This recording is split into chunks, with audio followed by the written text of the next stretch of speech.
ये जो lead conference calls exactly इसमें आप क्या एग्जैक्टली पढ़ते हो या तो क्या एग्जैक्टली सुनते हो जिससे आपको पता चलता है कि ये कंपनी में इन्वेस्ट करना चाहिए या नहीं? मैं एक बहुत ही लेटेस्ट एग्जांपल दूंगा। एक कंपनी है शैली इंजीनियरिंग प्लास्टिक करके। सो अगर ये बिजनेस बहुत अच्छा करने लगे और बहुत बड़ा हो जाए तो ये कंपनी यू कैन से कि एक मेडिकल डिवाइस की कंपनी बन गई। अगर आप यूएस का मार्केट देखोगे, the kind of valuation a medical device company gets versus a plastic moulding company gets, the difference is huge. आपका ऐसा कोई एग्जाम्पल है एक स्टॉक का या कोई सेक्टर का where you exited early due to let's say risk concerns and it was a right call after all? If a company is breaking its 200-day moving average with a very very high volume, ideally you should exit or you should stay away। 19 में ये RBL bank का chart है। एक week का price fall देख सकते हो, कितना बड़ा प्राइस फॉल हो रहा है, और आप देख सकते हो डिसेंट वॉल्यूम पे भी ये प्राइस फॉल आया था। And the black line is that your moving average line. It broke but I felt that I have much better conviction, I didn't exit. Finally I exerted this stock somewhere around 300 रुपी। तो यहाँ पे क्या था कि कोई bad news नहीं आया था, यहाँ आते आते सारी बैड न्यूज आ गई। तब मुझे पता चला कि मुझे कितना पता था कंपनी के बारे में। कभी ऐसा हुआ है कि आपने कोई स्टॉक में फाइनेंशियल एकदम अच्छा चल रहा था, उसमें पैसा डाल दिया, but because of let's say lack of ethics और मैनेजमेंट की वजह से कुछ इश्यूज हो गए एंड देन वो स्टॉक ने आपको रिटर्न नहीं दिया? 2 years back I looked at a company called just dial. जब कोविड के बाद इकोनॉमी ओपन हुई तो इसका मार्जिन इंप्रूवमेंट शुरू हुआ। ये मार्जिन वो 25% लेके जाएंगे, और हर कॉन कॉल में क्वेश्चन होता था कि कैश का क्या करोगे, कैश का क्या करोगे, और उसपे उनको 7% का यील्ड मिल रहा था। Finally the management in one con call they said पुराना जो कैश है वो रहेगा, जो नया कैश प्रॉफिट जनरेट हो रहा है हर साल 250-300 crore, will go to the board and will see if that can be distributed as dividend. उसके बाद से कंपनी ने कॉन कॉल करना बंद कर दिया। तो that's not a good sign. When should one person exit the stock? उसका रिटर्न मीट हो गया या ये लग रहा है कि अभी ये ग्रो नहीं होगा? What is your ideology? Were you happy after exiting that stock? Sure.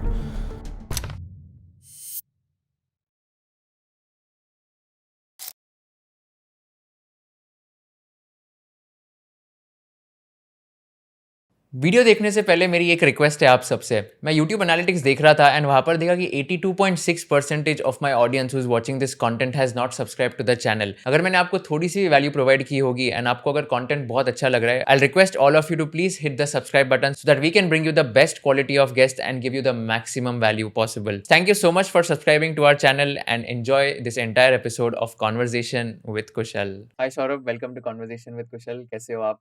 Hi Kushal, I am good, how are you? All good, all good. Thank you so much for doing this. आपके बारे में बहुत सुना है, आपके Twitter पे tweets भी पढ़ते रहता हूँ मैं, and you have been like a very very legendary investor in the stock market space. तो ये स्टॉक मार्केट में इंटरेस्ट कैसे आया आपको? So first of all, I think I'm just starting, and happy to be at this forum. I think quite a few of my friends you have interviewed, so it's good to be here. So coming to interest in stock market, I think all of this ये 2007 में शुरू हुआ. That is when I started my career, first job, and 2007 बहुत बड़ा bull market था. तो एक दिन मेरा एक फ्रेंड शेर खान से किसी एक आदमी को लेकर आया कि ये हमारा ट्रेडिंग अकाउंट खोलेंगे।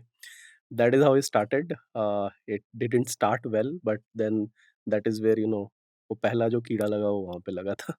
और फिर बाद में आपने कब डिसाइड किया that this is something I want to do full time, अभी मैं इसको ये परस्यू कर सकता हूँ? सो वो काफ़ी लंबी जर्नी रही। 7 में पहले साल बहुत लॉस हुआ, 8 में, फिर मैं 7-8 साल बाहर रहा।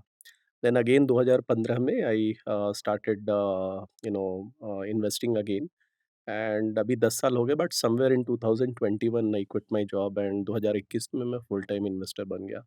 सो अभी पिछले 3 साल से फुल टाइम इन्वेस्टिंग कर रहा वाओ, लवली। एंड आपने बेसिकली देन साइंटिफिक इन्वेस्टिंग करके भी वो शुरू किया था, so what was that exactly? Hmm. It all started somewhere in 2020 in Covid. I think पहली बार मैं और मेरे एक फ्रेंड है विवेक मशरानी, हमने एक साथ में ये इस तरह कहीं not a podcast but we did a live YouTube session, because market में हड़कंप मचा हुआ था। एंड उससे पहले मैं ट्विटर पे था, so people used to know and look like they needed some kind of कि ऐसे मार्केट में क्या करना है। तो that is where it all started and I started doing sector analysis sessions and all. So when I quit my job मुझे लगा कि इसको एक फॉर्मल प्लेटफॉर्म देते हैं जहाँ लोग जिसको प्रॉपरली सीखना है फाउंडेशनल लेवल पे investing, and I come from a multidisciplinary background, so investing, trading, and by profession I have been a financial due diligence person as well as data scientist. So मुझे वो coding Python वो सब भी आता था। तो I felt कि market में हर चीज़ का एक यूज़ है, और अभी तक इस सबको एक साथ कवर नहीं किया गया है। So that is where I thought of creating scientific investing and giving a platform to learn, जिसको फंडामेंटल सीखना है या टेक्निकल सीखना है या कोडिंग सीखना है या फिर एल्गोरिथम बिल्डिंग सीखना है या फिर सेक्टर एनालिसिस सीखना है। तो that is how I started. So from what I understand is you're a person who will heavily like rely on the data points, scientifically study them, and then select which stock to invest in, right? या I am very much data driven. Ideas data से भी आ सकते हैं, ideas network of friends से भी आ सकते हैं, but in terms of my day to day analysis and decision making, I am heavily data driven because of my background, how I have worked, and how I have taken investing. Right. So let's do an interesting thing. So I read one of your articles where you rely on the simple and clear framework for picking stocks. तो आप एक बार explain कर सकते हो with examples कि आपका ये framework जो है सिंपल एंड क्लियर कैसे बना था and how do you pick stocks using this framework? Sure. So just for the benefit of your users, ये पूरा framework I'll just put in one or two slides. Sure. So सबसे पहले जो clear simple framework है, इसका motivation और background क्या है। नाउ इन्वेस्टिंग में मोटिवेशन एक ही होता है, पैसा बनाना और ज़्यादा पैसा बनाना। और ज़्यादा पैसा बनाने के लिए ज़्यादा कैगर चाहिए होता है, और ज़्यादा कैगर तब आता है जब आपका सेल्स ग्रोथ, मार्जिन एक्सपेंशन और री रेटिंग, ये तीनों काम करे। बहुत सिंपल डेटा से समझाऊंगा। You have three scenarios. एक सिनेरियो है कि जहाँ 10% का सेल्स ग्रोथ है, लेकिन आपका कोई मार्जिन एक्सपेंशन नहीं हो रहा, तो जितना आपका सेल्स ग्रोथ है उतना ही आपका प्रॉफिट ग्रोथ है। और आपका कोई पी री रेटिंग भी नहीं हो रहा है, मतलब वैल्यूएशन में कोई और बेनिफिट नहीं मिल रहा है। तो जितना आपका सेल्स ग्रोथ हुआ, वही आपका रिटर्न हो गया 10% का कैगर। अब आप एज्यूम करो कि एक और कंपनी बी है, ये कंपनी ए है। अब एक कंपनी बी लो, वहाँ भी 10% का ही सेल्स ग्रोथ है, बट वो कंपनी अपना मार्जिन एक्सपैंड कर ले रही है। वो 10% का मार्जिन 11% कर ले, तो यहाँ जैसे मैंने दिखाया इनिशियल पैट मार्जिन 10% का था, उसको इस कंपनी ने 13% कर दिया। इसका मतलब ये है कि अगर आप 1000 करोड़ का सेल्स लो और पहले कंपनी 100 करोड़ का पैट कर रही थी, तो अब वो 130 करोड़ का पैट करेगी। तो जब वो 130 करोड़ का पैट कर रही है, तो आपका रेटिंग, आपका वैल्यूएशन वो 20 ही रहा, फिर भी 10% सेल्स पे यहाँ आपका रिटर्न करोगे, तो अगर आप 20 का पी दे रहे हो, तो पहले 100 करोड़ के पैट पे 2000 करोड़ का मार्केट कैप था। लेकिन जब वो 130 करोड़ का हो गया, उसी 20 के पी पे उसका मार्केट कैप 2600 हो गया। तो this is a much better return compare to the first scenario. और ये initial market cap basically 100 into 20 आ गया हाँ, and final 100 market into cap is 20 आ गया। 130 पैट इंटू 20। हाँ, तो जब आपका वो 100 करोड़ का प्रॉफिट 10% से ग्रो हुआ पहले सिनेरियो में, तो आपका रिटर्न भी बस 10% का रहा, बिकॉज़ आपका मार्केट कैप 2000 से 22 हो गया। लेकिन यहाँ आपका पैट एक्सपैंड हो गया ज़्यादा, 10% से ऊपर, तो आपका कैगर रिटर्न 1 साल आप मान के चलो कि ये सब 1 साल में हुआ, तो ये एक्सपैंड हो गया। अब कंपनी सी का आप सिनेरियो ले रहे हो, ये कंपनी भी 10% से ही सेल्स कर रही है, और इसने भी मार्जिन 10 से 13% एक्सपैंड किया। बट लेट अस से because of whatever reason, because may be market को लगा कि ये कंपनी बहुत अच्छा कर सकती है फ्यूचर में, जो कुछ भी हुआ, यहाँ जो पी है ये 20 से 25 चला गया। तो अब यहाँ अब वही 130 करोड़ मल्टीप्लाइड बाय 25 हो जाएगा, जो आपका मार्केट कैप चला जाएगा 3200 समथिंग करोड़। सो यहाँ 2000 टू 3250 का जंप, that is almost like a 60% return. तो तीनों कंपनी में sales growth is same 10%, but because of margin expansion और द री-रेटिंग और अ कंबाइंड इफेक्ट, जो इन्वेस्टर का रिटर्न है वो ज़्यादा हो गया। तो जब ज़्यादा रिटर्न बनाना है, तो हमें ये देखना चाहिए कि सिर्फ सेल्स ग्रोथ नहीं हो, साथ में मार्जिन एक्सपेंशन भी आए और री-रेटिंग भी आए। अब ये करने का ये जो क्लियर एंड सिंपल फ्रेमवर्क है, इसी चीज़ को इन सम वे ऑपरेटिंग लेवरेज कहते हैं, ऐसी कंपनीज़ जहाँ मार्जिन्स ज़्यादा एक्सपैंड हो जाएँ। तो उसका वो फ्रेमवर्क है। The beauty of framework is it helps you to think in a organised manner. It helps you to make your analysis more structured. तो क्वेश्चन है कि कहाँ-कहाँ ऐसा हो सकता है, कैसे हो सकता है, कैसे सिग्नल्स मिलते हैं? वो सब करने के लिए हमने ये क्लियर एंड सिंपल का फ्रेमवर्क बनाया। तो I will just walk you through what each of these means. Sure, sure. So if you see there are 5-6 things why it happens. So जैसे कैपेसिटी यूटिलाइजेशन है। अब आप मानो कि आप कोई फैक्ट्री बिठाते हो, और आप जब फैक्ट्री बिठाते हो, आपको लेबर्स पहले हायर करने पड़ते हैं, आपको पहले से अप्रूवल्स लेने पड़ते हैं, तो बहुत सारा खर्चा होता है। और लेट्स से वो 200 करोड़ की फैक्ट्री आप बिठा रहे हो, फिर आप बैंक से लोन लोगे, आपका इंटरेस्ट कॉस्ट लगने लगेगा। आप फैक्ट्री बिठाए हो तो वो एसेट हो गया तो उसपे डेप्रिसिएशन लगने लगता है। आपको प्लांट मैनेजर पहले से हायर करने पड़ते हैं। रेवेन्यू तो नहीं आ रहा है, फिर रेवेन्यू आना शुरू होता है, लेकिन लेट अस से कि पहले साल वो फैक्ट्री अगर 100 करोड़ का रेवेन्यू कर सकती है, तो 30 करोड़ का करेगी बिकॉज़ नई फैक्ट्री है। आप क्लाइंट को जाओगे, माल दोगे, फिर क्लाइंट अप्रूव करता है, इट्स अ प्रोसेस। तो आपके एक्सपेंसेस पहले लग रहे हैं और आपका रेवेन्यू बाद में आ रहा है। और बिज़नेस का क्या होता है कि एक ब्रेक इवन पॉइंट होता है। अगर वो 100 करोड़ की फैक्ट्री है, तो मेबी जब वो 40 करोड़ करेगी, तब वो फैक्ट्री लेवल पे प्रॉफिटेबल होगी। तो उसमें क्या होता है कि पहले आपका लॉस हो रहा है, वो कंपनी के पीएनएल को खा रहा है। और फिर एक फ़ेज़ आता है कि वो प्रॉफ़िटेबल हो रहा है और फिर एक मैसिव प्रॉफ़िट वो कंट्रीब्यूट करने लग रहा है। तो जहाँ पे भी इस तरह का पॉसिबिलिटीज़ होता है कैपेसिटी यूटिलाइज़ेशन का, वो एक ट्रिगर होता है कि क्यों इस तरह का मार्जिन एक्सपेंशन आ सकता है। I am just giving one example through इस तरह के बहुत सारे फैक्टर्स हैं। लैग इंटेंजिबल होता है जहाँ अभी तो फैक्ट्री एक हार्ड एसेट हो गया। अगर आप सॉफ्टवेयर कंपनीज़ लोगे तो वहाँ पे इंटेंजिबल एसेट्स होते हैं। कंपनी ने आर-एन-डी करके एक बहुत अच्छा सॉफ्टवेयर बनाया है और अब उसको मार्केट में लॉन्च कर रही है। तो जो पूरा क्लियर है यही सब 3, 4, 5 चीज़ें हैं, जहाँ से इस तरह के ऑपरेटिंग लेवरेज मार्जिन एक्सपेंशन की पॉसिबिलिटीज़ आ सकती हैं। जैसे कुछ कंपनीज़, कुछ मैनेजमेंट्स एक्विजिशन करने में एक्सपर्ट होते हैं। लोअर मार्जिन्स पे एक्वायर करते हैं, लोअर वैल्यूएशन पे एक्वायर करते हैं और बिज़नेस सिनर्जी ले आके फिर उसका मार्जिन्स बढ़ा देते हैं, वैल्यूएशन बढ़ा देते हैं। तो दीज़ आर द थिंग्स। तो ये सब हो गया ऐसे प्लेसेस ये इस तरीके से हमें ऑपरेटिंग लेवरेज की पॉसिबिलिटीज़ मिलती हैं। अब एज़ अ इन्वेस्टर उसके सिग्नल्स हम कहाँ पे देखें तो उसके लिए हमारा वो सिंपल का फ्रेमवर्क है। जैसे मैंने बोला कि आपने फैक्ट्री बिठाई, तो वो सिंपल में एक है I, I is for inefficient transitionary NFAT. NFAT is net fixed asset turnover. मैं थोड़ा-सा समझा देता हूँ ये होता Yeah. क्या है। सो एसेट टर्नओवर क्या हुआ कि अगर आप 100 करोड़ का फैक्ट्री बिठा रहे हो और उसपे 200 करोड़ का रेवेन्यू कर रहे हो, तो आपका एसेट टर्नओवर 2 टाइम्स हो गया बिकॉज़ 100 करोड़ के एसेट पे 2 टाइम्स का। सो फिक्स्ड एसेट टर्नओवर मतलब आपका फिक्स्ड एसेट जो भी है प्लांट सबको ले लो और उसपे लेट्स से आके आपने 200 करोड़ का फिक्स्ड एसेट टोटल लगाया और 400 करोड़ का रेवेन्यू हुआ, तो आपका net fixed asset into revenue divided by total net fixed asset, वो नेट फिक्स्ड एसेट टर्न हो गया। अब मैंने बोला कि ये फैक्ट्री बिठाई, लेट्स सी ये फैक्ट्री बिठाने के पहले उनके पास टोटल 100 करोड़ की फैक्ट्री थी और 500 करोड़ का सेल्स कर रही थी। तो हमें पता है कि और वो 90% यूटिलाइजेशन पे थी। तो हमें पता है कि पीक पे ये 5 टाइम्स का नेट फिक्स्ड एसेट टर्नओवर करेगी। अब लेट्स से इस 100 करोड़ के एसेट पे 200 करोड़ का एक नया एसेट आ रहा है, लेकिन वो एसेट जस्ट अभी लाइव गया है। अभी उसका रेवेन्यू आना शुरू नहीं हुआ है और वो पीक जाते-जाते उसको 2 साल लगेगा। तो आप देखो कि पहले 100 करोड़ का फिक्स्ड एसेट और 200 करोड़ ऐड हुआ, टोटल फिक्स्ड एसेट आपका हो गया 300 करोड़। सेल्स 500 करोड़ हो गया था पहले से। लेट्स से कि ये जो नया कैपेसिटी है 100 करोड़ और ऐड किया, तो टोटल आपका सेल्स हुआ 600 करोड़। सो 300 करोड़ के फिक्स्ड एसेट पे 600 करोड़, आपका इनफैक्ट हो गया 2 टाइम्स।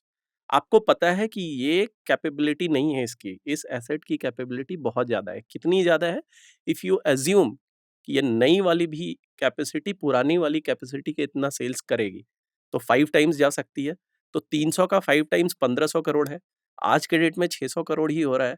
तो जब ये 600 करोड़ से 1500 करोड़ बढ़ेगा सेल्स, फिर ये नई फैसिलिटी प्रॉफिटेबिलिटी बढ़ेगा, मार्जिन बढ़ेगा।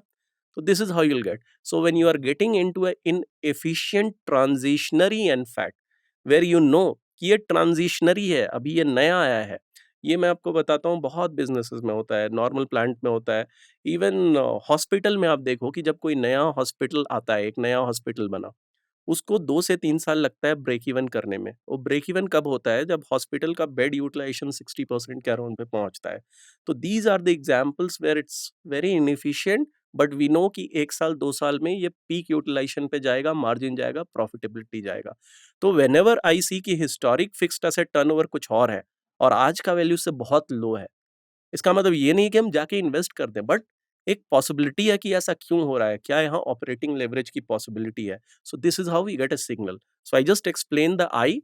इसी तरह से सिंपल का एक-एक पार्ट है, हर पार्ट जो होता है एसएमपीएलई वो एक सिग्नल बताता है कि यहाँ कैसे ऑपरेटिंग लेवरेज आ सकता है। तो मैं कभी भी कोई कंपनी एनालाइज़ करता हूँ, तो मेरा गोल होता है ये 3 कि डबल डिजिट सेल्स ग्रोथ आए, कुछ मार्जिन एक्सपेंशन आए और थोड़ी री-रेटिंग हो।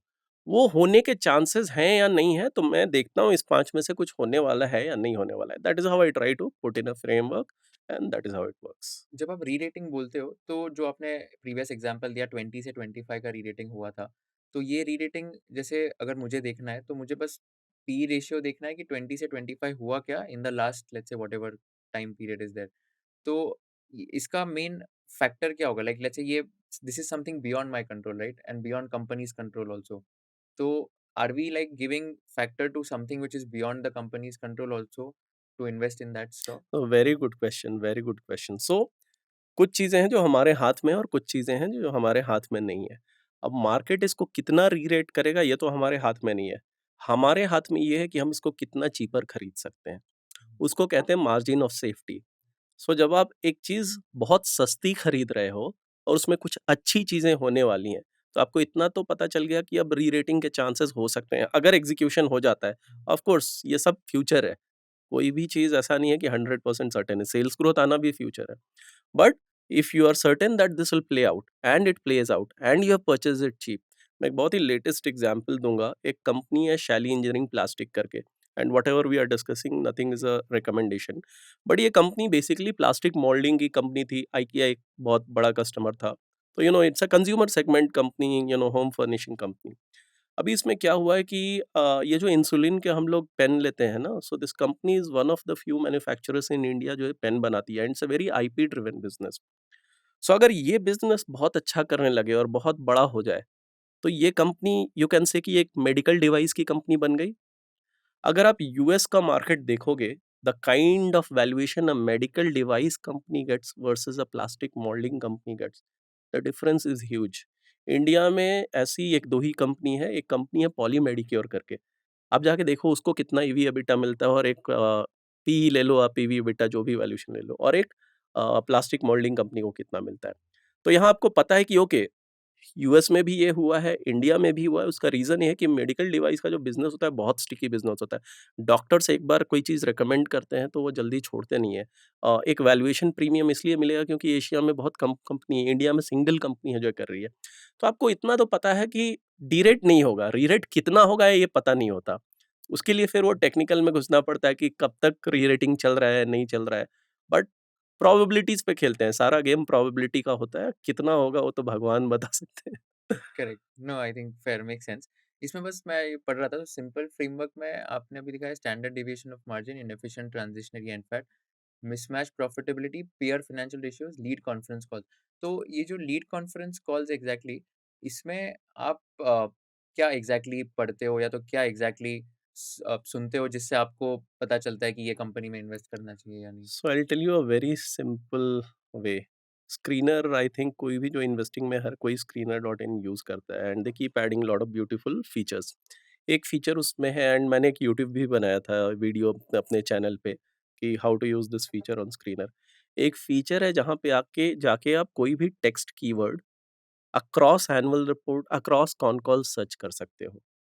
तो मैंने ये जो पूरा फ्रेमवर्क बताया इसमें क्या बताया कि ये ऑपरेटिंग लेवरेज खोजने के लिए। तो सबसे पहले तुम्हें जाके ये खोजना चाहिए, because 700 plus companies out of listed they do con calls. अब एज़ अ रिटेल इन्वेस्टर मेरे पास ये कैपेबिलिटी नहीं है कि मैं हर क्वार्टर बैठ के 700 कॉन कॉल पढूँ। बट मैं सर्च कर सकता हूँ कि कौन-सी कंपनी है जो ऑपरेटिंग लेवरेज की बात कर रही है। कौन-सी कंपनी है जो मार्जिन एक्सपेंशन की बात कर रही है? कौन-सी कंपनी है जो कैपेक्स लाइव जाने की बात कर रही है? तो अगेन मैं एक एग्ज़ाम्पल दूँगा। आप जाके बस ये वर्ड सर्च करो स्क्रीनर में, ऑपरेटिंग लेवरेज। बहुत सारी कंपनीज़ आएँगी, उसमें से एक कंपनी आएगी एमपीएस लिमिटेड। आप जाके पूरा कॉन कॉल पढ़ो कि ये ऑपरेटिंग लेवरेज की बात क्यों कर रहे हैं। वो एक्विज़िशन, उसमें 2 पार्ट हैं, एक एक्विज़िशन से आ रहा है, एक उनका प्लेटफ़ॉर्म का बिज़नेस है, प्लेटफ़ॉर्म का बिज़नेस का रेवेन्यू बढ़ रहा है, वो एक हायर मार्जिन बिज़नेस है। So again when your revenue mix is changing towards a higher margin business, it is going to improve the overall margin of the company. Or when you are buying a business at a lower margin and then you are bringing synergies and improving the margin, your overall margin is improving. So that is why conference call, because conference call में आपको indicator मिलता है। 4 साल पहले एक और company में हुआ था, एक कंपनी है लॉरस लैब्स करके, बहुत पॉपुलर है। सो 4 साल पहले लॉरस लैब एक एपीआई कंपनी थी, जो फ़ॉर्मुलेशन कंपनी में शिफ्ट मार रही थी। बेसिकली फ़ॉर्मुलेशन कंपनी का मतलब है कि हम दवाई बेचेंगे, और एपीआई का मतलब है कि हम दवाई के इंग्रीडिएंट्स बेचेंगे। यूजुअली जो फ़ॉर्मुलेशन कंपनीज़ होती हैं, उनका मार्जिन हायर होता है। और आप जाओगे 1 साल से डिस्कशन चल रहा था वो सारा ऑपरेटिंग लेवरेज का क्या आएगा, कैसे आएगा, बट वो धंधा चालू नहीं हुआ था तो वैल्यूएशंस डिप्रेस्ड थे। तो बहुत बार ऐसा होता है कि कॉन्फ्रेंस कॉल में आपको लीड्स मिल जाते हैं कि ऐसा होने वाला है। Then it's just about doing your homework and ensuring कि जो प्रमोटर बोल रहा है वो सही बोल रहा है, नहीं बोल रहा है, कितना सही बोल रहा है, कितना एग्रेसिवली बोल रहा है। बट वहाँ से आपको लीड मिलता है and then you do your homework and then you ensure. अब वो कितना प्ले आउट करेगा एग्ज़ैक्टली वैसे करेगा कि नहीं, बट यहाँ से आइडियाज़ का कन्फर्मेशन और लीड्स मिलता है। Got it. Do you mind by the way just sharing on your screener पे आप कैसे क्या टाइप करोगे एंड क्या डेटा पॉइंट्स श्योर, मिलेंगे लेट मी उससे? Show you. या दैट बी वेरी इंटरेस्टिंग।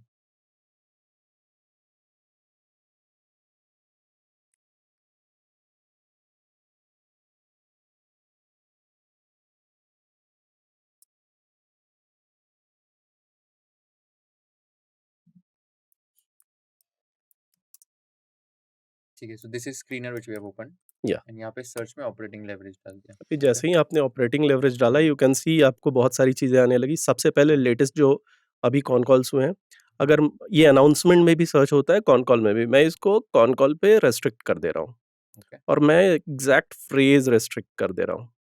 सो अब जहाँ-जहाँ ये सब बात हो रही है, देखिए कंपनी है जो ब्रिलियंट फूड वर्क वो बात कर रहे हैं। एचसीजी एक हेल्थ केयर कंपनी है जो कैंसर के हॉस्पिटल्स है, इसमें बात हो रही है ऑपरेटिंग लेवरेज की। सो अब यहाँ जाके हमें पढ़ना है कि क्या बात हो रही है। और अगर कोई कंपनी बार-बार, बार-बार बात कर रही है, जैसे एक कंपनी है मार्क्स एंड फार्मा ये बात कर रही है, मुझे पता है इनका एक प्लांट आया है, वो प्लांट अभी फुली यूटिलाइज़ नहीं हुआ है। So that is why they are talking about operating leverage. So this is how you get. अब इसमें हमें फिर पढ़ना पड़ता है कि क्या बात कर रहे हैं जाके। So when you open the con call and then just open this con call and then search for the word operating leverage यहाँ जाके फिर आप कॉन्टेक्स्ट समझिए कि क्या हो रहा है और फिर आपको पता चलता है। या फिर अगर आप मार्जिन एक्सपेंशन से आप करना चाहते हैं तो इस तरह, but this is how you search got it. For and it. Margin expansion से अगर करना है तो ग्रोथ टाइप करना पड़ेगा, मतलब परसेंटेज ग्रोथ, सेल्स ग्रोथ वैसे। No, you can even search with the word margin अच्छा, एक्सपेंशन ओके। इटसेल्फ अगर कोई मार्जिन एक्सपेंशन की बात कर रहा है। सो एक्चुअली मैंने कुछ-कुछ अपने टूल्स भी बनाए हुए हैं, जहाँ ये काम मैं अपने टूल्स पे करता हूँ। तो there is something called a wild card search, okay. जहाँ आप अब जैसे यहाँ पे आप सर्च करोगे तो आपको 20% ग्रोथ डालना होगा। अगर आपको जानना है कौन-सी कंपनी 20% से ग्रो कर रही है। बट 20 से भी कर सकती है, 21 से भी कर सकती है, 22 से भी कर सकती है। तो यहाँ नहीं पॉसिबल है, but if you know coding, Python and all ना, तो आप वाइल्ड कार्ड सर्च होता है, आप 2 स्टार एंड ग्रोथ डाल दो, तो स्टार में वो 1 से लेके 9, 20 से 29 सबका दिखा देगा। तो okay. That is how so बहुत सारे लोग आईटी इंजीनियर्स हैं, कोडर्स हैं, that is how and interested in market, that is how they can ये डू। टूल हम लोग यूज़ कर सकते हैं या सिर्फ़ आपके लिए ये I tool mean, these are है? more internal things, but okay. my message is कि if you know coding and या everybody should, अभी तो कोडिंग बहुत ईज़ी हो गया है with ChatGPT and all, everybody should try to build these things. These things give advantage. Now यहाँ पे एग्ज़ैक्ट फ्रेज़ कर देता हूँ। Now this company C HCG operating leverage में भी आया और एचसीजी मार्जिन एक्सपेंशन में भी आया। तो यहाँ पे अब हो रहा है कि अब मेरा अटेंशन एचसीजी पे ज़्यादा जा रहा है। सबसे पहला काम करूँगा कि मैं इसका पीपीटी खोल के देखूँगा कि क्या हुआ है? मार्जिन एक्सपेंशन शुरू हो गया है, नहीं हुआ है? कौन-कौन में क्या बात कर रहे हैं मार्जिन एक्सपेंशन का? क्या बात कर रहे हैं ऑपरेटिंग लेवरेज का? और इस कंपनी में रिसेंटली एक ये कंपनी एक्वायर हुई, आई डोंट नो एक्वायर हो गई या नहीं हो गई है। One of the PE firms I think they have done kind of confirm the deal for acquisition. तो this is how you know connect the dots and then look for further signals कि कहाँ क्या research करना है। Got it. Amazing, very interesting. आपने आपके बहुत सारे प्रीवियस इंटरव्यूज़ में capital protection and downside risk management के बारे में भी बात की है। आपका ऐसा कोई एग्जांपल है एक स्टॉक का या कोई सेक्टर का where you exited early due to let's say risk concerns and it was a right call after all? So success की सब बात करते हैं। मैं एक फेलियर की बात करूँगा and I think it is one of the biggest failure of you no my investing journey. Again I will show you कब हुआ वो, या 4-5 साल पहले हुआ, but let me show you that also. Theoretical knowledge एक चीज़ होती है और उसको प्रैक्टिकली अप्लाई करना दूसरी चीज़ होती है। थ्योरेटिकल पढ़ के आ जाता है लेकिन अप्लाई करने के लिए वो बिहेवियर, माइंडसेट सारा कुछ चाहिए होता है। सो बेसिक टेक्निकल मुझे 2017-18 में भी पता था, बट मैंने फॉलो नहीं किया बिकॉज़ आई थॉट दैट मुझे फंडामेंटल पता है, आई डोंट केयर चार्ट कैसे जा रहा है।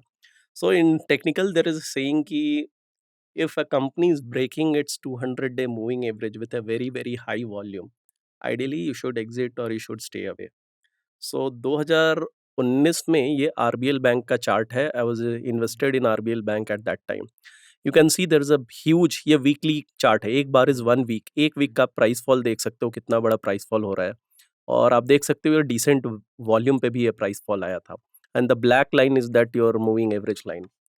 It broke but I felt that I have much better conviction, I didn't exit. अगर मैं यहाँ एग्जिट करता तो शायद 5.5 5 कहीं भी कर सकता था। Finally I exerted this stock somewhere around 300 रुपी।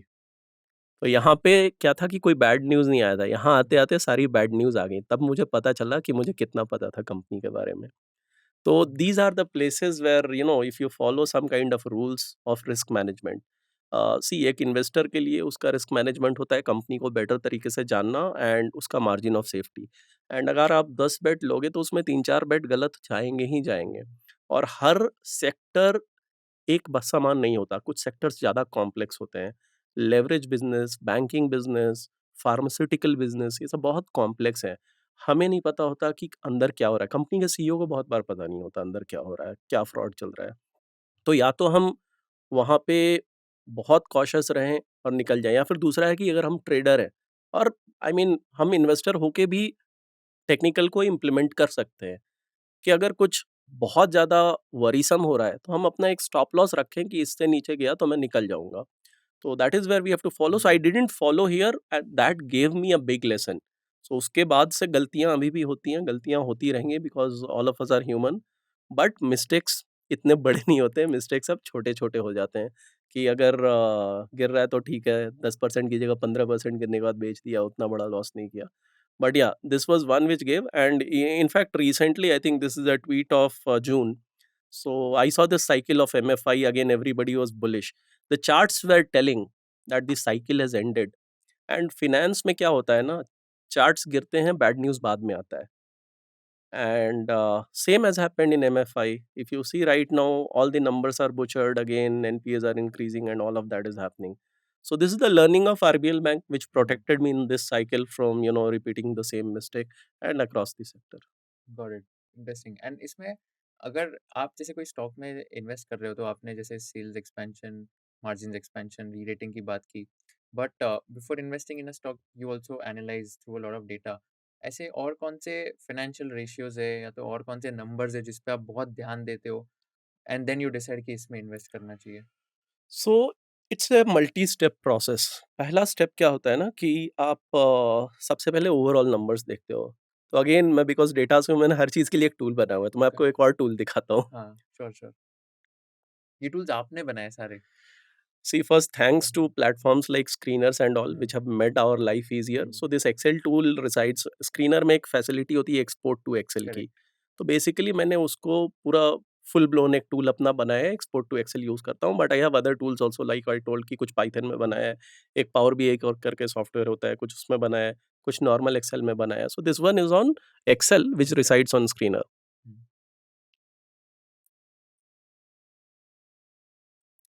सो इसको कंपनी एनालिसिस टूल कहते हैं। एक्चुअली जो एक्चुअल टूल है वो ऑलमोस्ट 12 एक्सेल शीट्स में जा नहीं 12 शीट्स में जाता है in one Excel. It has almost 15-16 sheets, कुछ 100 प्लस केपीआईज़ हैं। But it gives you a quick 30 minute 60 minute overview of how company is doing. जैसे अगर आप ये this is 1/10 of the view of that tool, but it gives you 8 साल, 5 साल, 3 साल, 1 साल का सेल्स CAGR, EBITDA CAGR, EBIT CAGR, PBT CAGR, cash flow growth rate, working capital growth rate, ये सब कैसा रहा है। The absolute numbers, EBITDA to cash flow conversion कैसा है, it's telling you about the cash flow capability, the balance sheet capability, कितना free cash flow generate होता है, वर्किंग कैपिटल कैसा है, रिसिबल्स कैसा है, इन्वेंट्री कैसा है, किस मार्जिन पे है, मैक्स मार्जिन क्या है, मिन मार्जिन क्या है, एवरेज मार्जिन क्या है, एबिटा मार्जिन क्या है, पैट मार्जिन क्या है, date, so many things. So what I do is whenever a company comes on my radar, I first open and just look at this data. This tells me about the strength of the company, the weakness of the company, what company has done well, kahan kamjori hai, kya hai. It gives me a mental image of that company. It also gives me the right questions to go and research. फिर it's all about understanding the business because ratios are outcome. आपको end business समझना है। जब आप business समझते हो, तो फिर आपको operating model की समझ आती है।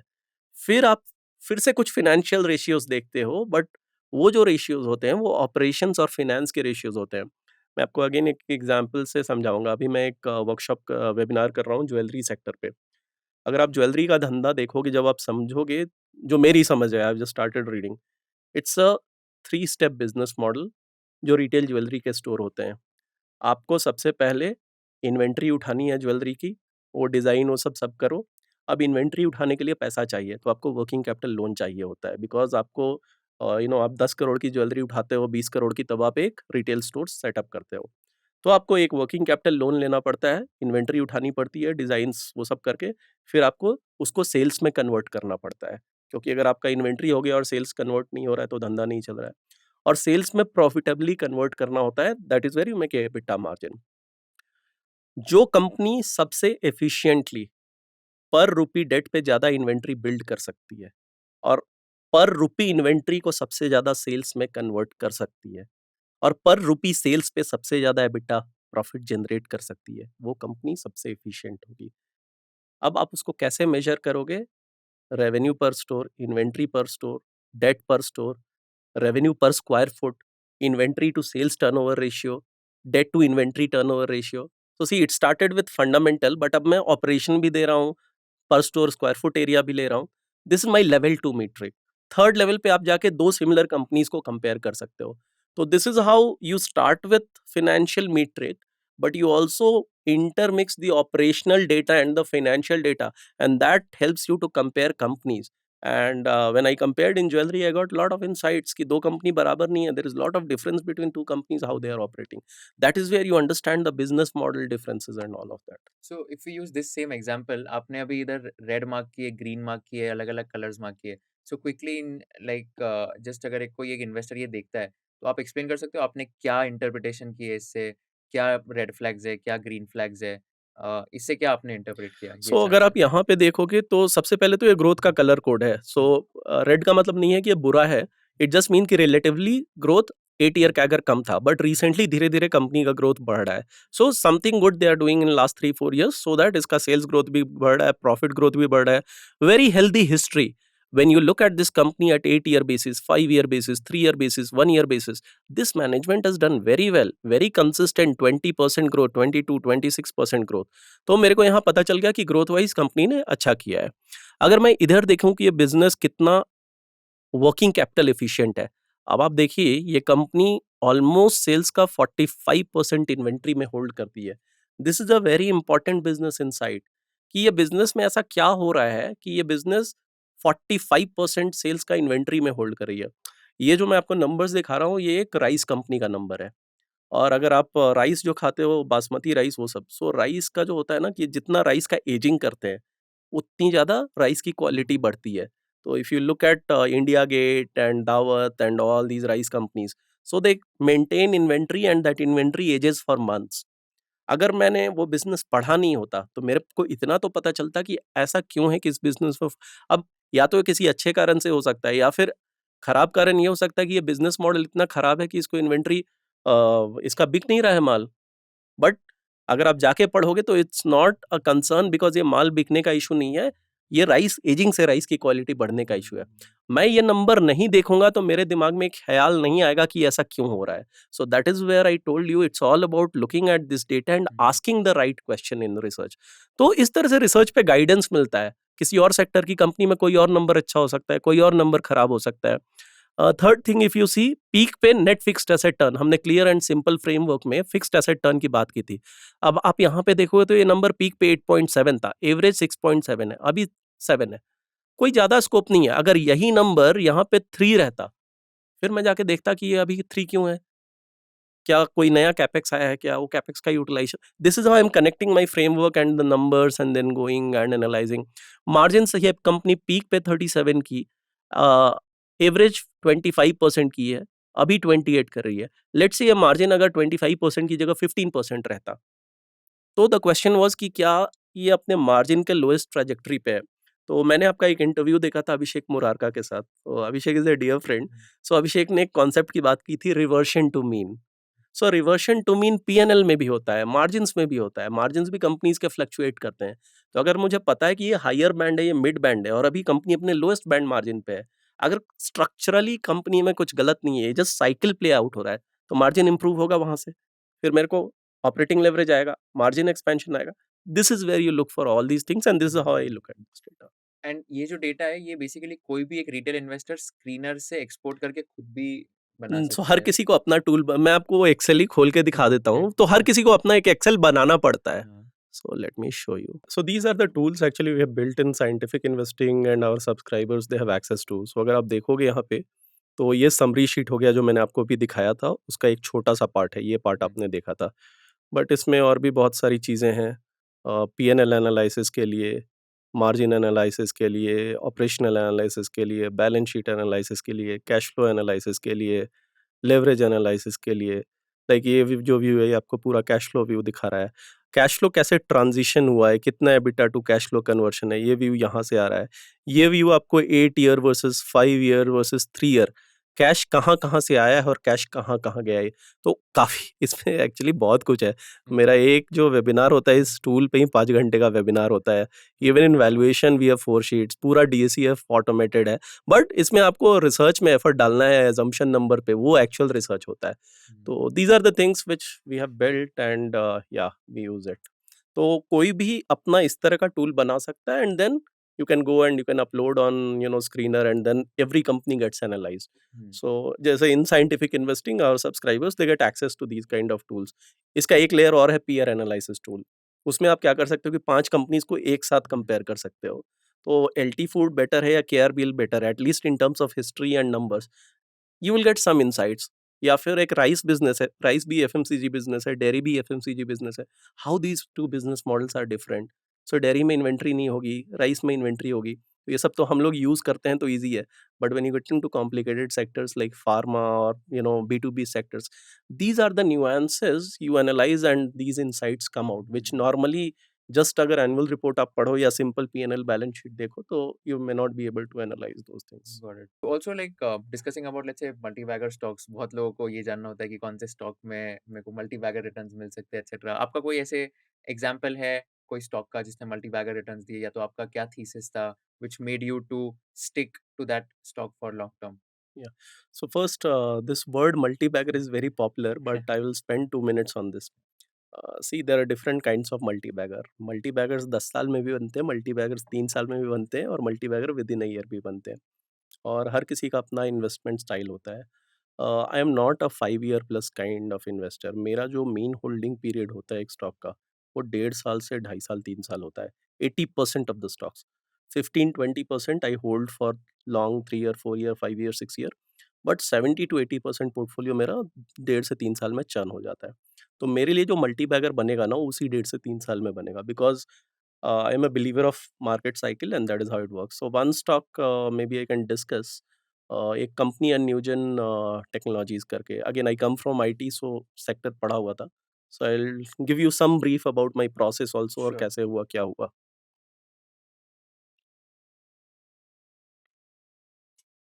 So again, when you look at the slide, so again, whenever I start with a sector, I try to do some analysis of hmm, the data. So हमें क्या लगता है कि आईटी का मतलब है कि TCS Infosys, but Indian IT is much beyond TCS and Infosys. There are more than 150 plus companies. और आईटी में भी 5-6 सब सेगमेंट्स होते हैं। उसमें एक सेगमेंट है software. So again, software, my personal view is it is one of the better businesses, because वहाँ कस्टमर स्टिकनेस ज़्यादा होता है। जैसे अगर आप पावर पॉइंट यूज़ कर रहे हो, वो फ्री में भी कोई और भी टूल मिलता है, फिर भी आप वही यूज़ करते रहते हो, आप छोड़ते नहीं हो, आप एक्सेल छोड़ते नहीं हो। तो that is the customer stickiness. So this company Newgen it's into software, into RPA and those kind of things. So the other thing if you see in this industry is most of the companies you pick even in a software business, अगर आप ROC देखोगे, ROE देखोगे, operating margin देखोगे, most of the companies के decent है, which means कि industry का ही फाइनेंशियल इकोनॉमिक्स अच्छा है। Third, IT business, there is a huge opportunity. It's a billion-dollar industry. So if a company is executing well and it's a small company, small fish in a big pond. So they have a huge opportunity to grow if they can keep executing, keep executing. So I'm giving you my framework again, how I'm looking at multi-bagger kahan generate ho sakta hai. A good industry with a huge size, with a good financial economics, having a good company with a good financial economics, small, which can grow at a higher rate, and a very, very good sub-segment.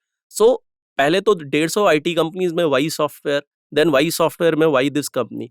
अब इसके बाद है कि ये company करती क्या है, this is where you look at company has 44 patents, it's a software product, they are into cloud, so whatever buzzwords you will hear, they are, you know, they will define all those buzzwords because they are present, growing at a decent 20 15-20% rate. Now, what valuation and how to time this? This is where it gets the techno funda blending. So as I said कि 2023 में मैंने stock लिया and I think the IPO came somewhere in 2017-18. Many times I avoid IPO because उस समय आपको risk पता नहीं होते हैं, तो मैं वो बंदा हूँ जो एक साइकिल देखना चाहता हूँ एंड आईसी की मैनेजमेंट कैसा बिहेव कर रहा है, वो गाइडेंस क्या दिया, गाइडेंस दे के क्या किया, इस पे ट्रस्ट किया जा सकता है नहीं। तो जब 3-4 साल में वो प्रूवन हो जाता है, so there is another saying कि जो स्टॉक एक बार चल गया वो दोबारा नहीं चलता। तो what I am telling you, कुछ कुछ स्टॉक्स हैं जो बहुत बार चले हैं, सो ऐसा कोई रूल नहीं है। तो 21 में आईटी सेक्टर का टॉप बना और फिर ये कंपनी भी नीचे गई। बिजनेस वाइज कुछ भी खराब नहीं हुआ था। What had happened, if you see software business ना, यहाँ R&D एक बहुत बड़ा कंपोनेंट होता है। This company spends 10% of revenue on R&D। दूसरा जो बड़ा एक्सपेंस होता है वो होता है sales and marketing expenses, because they have to participate in road shows and all these marketing events. That expense is almost more than 20%। अब Covid में पूरी इकोनॉमी बंद थी, जो सेल्स प्रमोशन हो रहा था वो जूम पे हो रहा था, तो the companies were able to save lot of margin on that. उसके कारण क्या हुआ कि ये जो मार्जिन आए ना 21 में, ये मार्जिन सस्टेनेबल नहीं थे, तो 22 में वो मार्जिन डिप्रेस हुआ, उसके कारण सारी कंपनीज नीचे गई। तो ये कंपनी भी करेक्ट हुई, but you can see sales growth rate फिर भी डिसेंट था। सो दिस कंपनी इस करेक्शन में यहाँ ये 17 पी पे आ गई, very stable company. You can see this is the P number. Again मैं टूल्स की बात कर रहा था, in trading view this is another tool, it's a indicator which we have built, जहाँ पूरा फंडामेंटल भी trading view which is a technical tool, आप you can see all the fundamental data. So now you can see कि ये 17 के P पे है, and अगर आपको यहाँ दिख रहा है एम करके यहाँ कुछ लिखा हुआ है और यहाँ पे जी करके कुछ लिखा हुआ है। So in my system G is for घूमेगा, एम इज फॉर मचाएगा। सो सो घूमेगा इज टेक्निकल में एक टर्म होता है stage 2 analysis, stage analysis. So अगर आप देखोगे ये नीचे जा रहा है, इसको डाउन ट्रेंड कहते हैं, डाउन ट्रेंड, फिर ये नीचे जाना बंद हो गया, ये साइडवे मूव हो रहा है। सो जो डाउन ट्रेंड होता है उसको टेक्निकल में स्टेज 4 कहते हैं, ये जो साइडवे मूवमेंट है इसको स्टेज 1 कहते हैं, और फिर ऊपर जाना शुरू हुआ विच इज अप ट्रेंड। सो जो स्टार्टिंग ऑफ अप ट्रेंड होता है उसको स्टार्टिंग ऑफ स्टेज 2 कहते हैं। तो जब स्टॉक्स रिवर्स होते हैं, so it's a reversal, shift from stage 1 to stage 2 is reversal. Reversal को हिंदी में घूमेगा कहते हैं, तो इसलिए मैंने इस इंडिकेटर का नाम घूमेगा रखा है। सो जो स्टॉक्स ऐसे घूमने का सिग्नल्स दिखाते हैं वहां घूमेगा ट्रिगर होता है। एम इज मचाएगा, मचाएगा इज कुछ बड़ा हो रहा है, क्या है मचाएगा, प्राइस वॉल्यूम एक्शन। सो आप देखोगे ये जो ऊपर गया यहाँ, आप देखो कितना बड़े वॉल्यूम से ऊपर गया, पिछले 1-1.5 साल में इतना बड़ा वॉल्यूम से ऊपर नहीं गया था। तो जब घूमेगा और मचाएगा दोनों एक साथ आ रहा है, मेरे फेवरेट सेक्टर की कंपनी आ रही है, फेवरेट सबसेगमेंट की कंपनी आ रही है, 20% का ग्रोथ चल रहा है, इवन पैट ग्रोथ रेट और भी बढ़ा है, और 17 के 18 के पीई पे कंपनी अवेलेबल है। तो that is how it becomes a no brainer for you, and that is how you bet. So this company, if you see after that, it had a massive growth rate. Again, these are fundamental indicators in TradingView, where you can go and parallelly you can see, this is how I feel, charts and fundamentals that talk to each other. यहाँ आपका price move हो रहा है, यहाँ आपका revenue growth rate move हो रहा है, यहाँ आपका मार्जिन मूव हो रहा है, and then you have to ride it, you have to ride it. It's not about कि 20% होता गया कि हमें 20%, 50%, 100% मिल गया हम खुश हो जाते हैं। Why to exit till the growth is there. So अभी री रेटिंग की बात कर रहे थे हम लोग, यहाँ आप देखो री रेटिंग कैसे हुई, ये 17 पी का स्टॉक 62 पी पहुंच गया 2 साल में। तो 17 तिया 51, 3.5 गुना रिटर्न, 3.5x री रेटिंग से बना है यहाँ 2 साल में, और यहाँ पे आपका 40-50% का ईपीएस ग्रोथ आ रहा है। तो 2 साल में 7x बना स्टॉक, जिसमें 50% रिटर्न री रेटिंग से आया और 50% रिटर्न ग्रोथ से आया, और उस ग्रोथ में सेल्स 25% से ग्रो हो रहा है, पैट 50% से ग्रो हो रहा है, तो मार्जिन एक्सपेंशन भी आया। कितना मुझे पता नहीं था। यहाँ पे मैं टेक्निकल यूज करता हूँ, जब तक चल रहा है चलने दो, अपना दिमाग बहुत ज्यादा नहीं लगाना है, जब तक फंडामेंटल सही है, नंबर सही है। जब स्टॉक्स गिरता है ना, तो एक और इंडिकेटर है, उसको मैं कहता हूँ बचाएगा, घूमेगा, मचाएगा, बचाएगा। सो ये जब आपका ये फ्लैश होने लगता है ना, जिसका मतलब कि अब हो गया, अगर आप देखोगे डाउन ट्रेंड भी शुरू हो गया। पहला सिग्नल तो यहाँ पे लास्ट साइकिल में यहीं आ गया था। मैं लेटेस्ट डेटा की बात नहीं कर सकता हूँ बिकॉज़ वो 3 मंथ का है, बट मैं लास्ट साइकिल आपको दिखा सकता हूँ या उससे पहले की साइकिल दिखा सकता हूँ। तो जब भी ये फ्लैश होता है या फिर आपका स्टॉक अगर डाउन ट्रेंड में जा रहा है या मूविंग एवरेजेस के नीचे जा रहा है, जो भी आपका सिस्टम है, then you have to be cautious. So else you ride it till the journey is there. या बहुत बार अगर वैल्यूएशन आपको बहुत फ्रॉथी लग रहा है, तो पहले ही आदमी थोड़ा प्रॉफिट तो बुक कर सकता है। इट्स नेवर अबाउट कि पूरा रहना है, पूरा निकलना है। मैं 20%, 25%, 40% भी बुक कर सकता हूँ। But that is how it works. So it was a very simple obvious story which played out in a sector given with very good run up and re-rating. Good example of again operating leverage playing out. Because software आपने बना दिया एक बार, आपको नया कुछ नहीं बनाना है। आप जितने क्लाइंट को बेचोगे, आपका एक सेल्स का बंदा अगर 10 क्लाइंट को बेचता है और 20 क्लाइंट को बेचता है, just imagine the profitability. Employee cost तो वही है। तो that is how operating leverage in IT software industry works. Got it. इसमें मेरे को बस एक कंफ्यूजन है, जो री-रेटिंग अभी हुआ, आपने जो बोला 62.5 62.1 पी हो गया है, 3.5x री-रेटिंग से आया है। तो अभी इसका मतलब ऐसा इंटरप्रेट करना चाहिए कि अभी पी बहुत बढ़ गया है, तो अभी ये ओवर वैल्यूड हो सकता है, क्योंकि सारे कॉमन रिटेल इन्वेस्टर्स यही सोचते हैं कि पी बहुत ज़्यादा हो गया, तो अभी ओवर वैल्यूड हो गया है, तो इसको सेल कर देते हैं क्योंकि ये नीचे आएगा। Is that the correct way of understanding? I'll tell you, see, beyond a point, nobody knows anything. 50 भी ओवर वैल्यूड हो सकता है, 70 भी ओवर वैल्यूड हो सकता है, 100 भी हो सकता है। एंड हमें नहीं पता, we are not the deciders कि मार्केट एक स्टॉक को कितना वैल्यू देगा। At least for me, this is where I felt learning technicals and all add lot of value. I don't want to put my brains to the side, I want to be aware कि ये over valuation zone में है, लेकिन वो कितना जाएगा at least मेरी capability है नहीं डिसाइड करने की।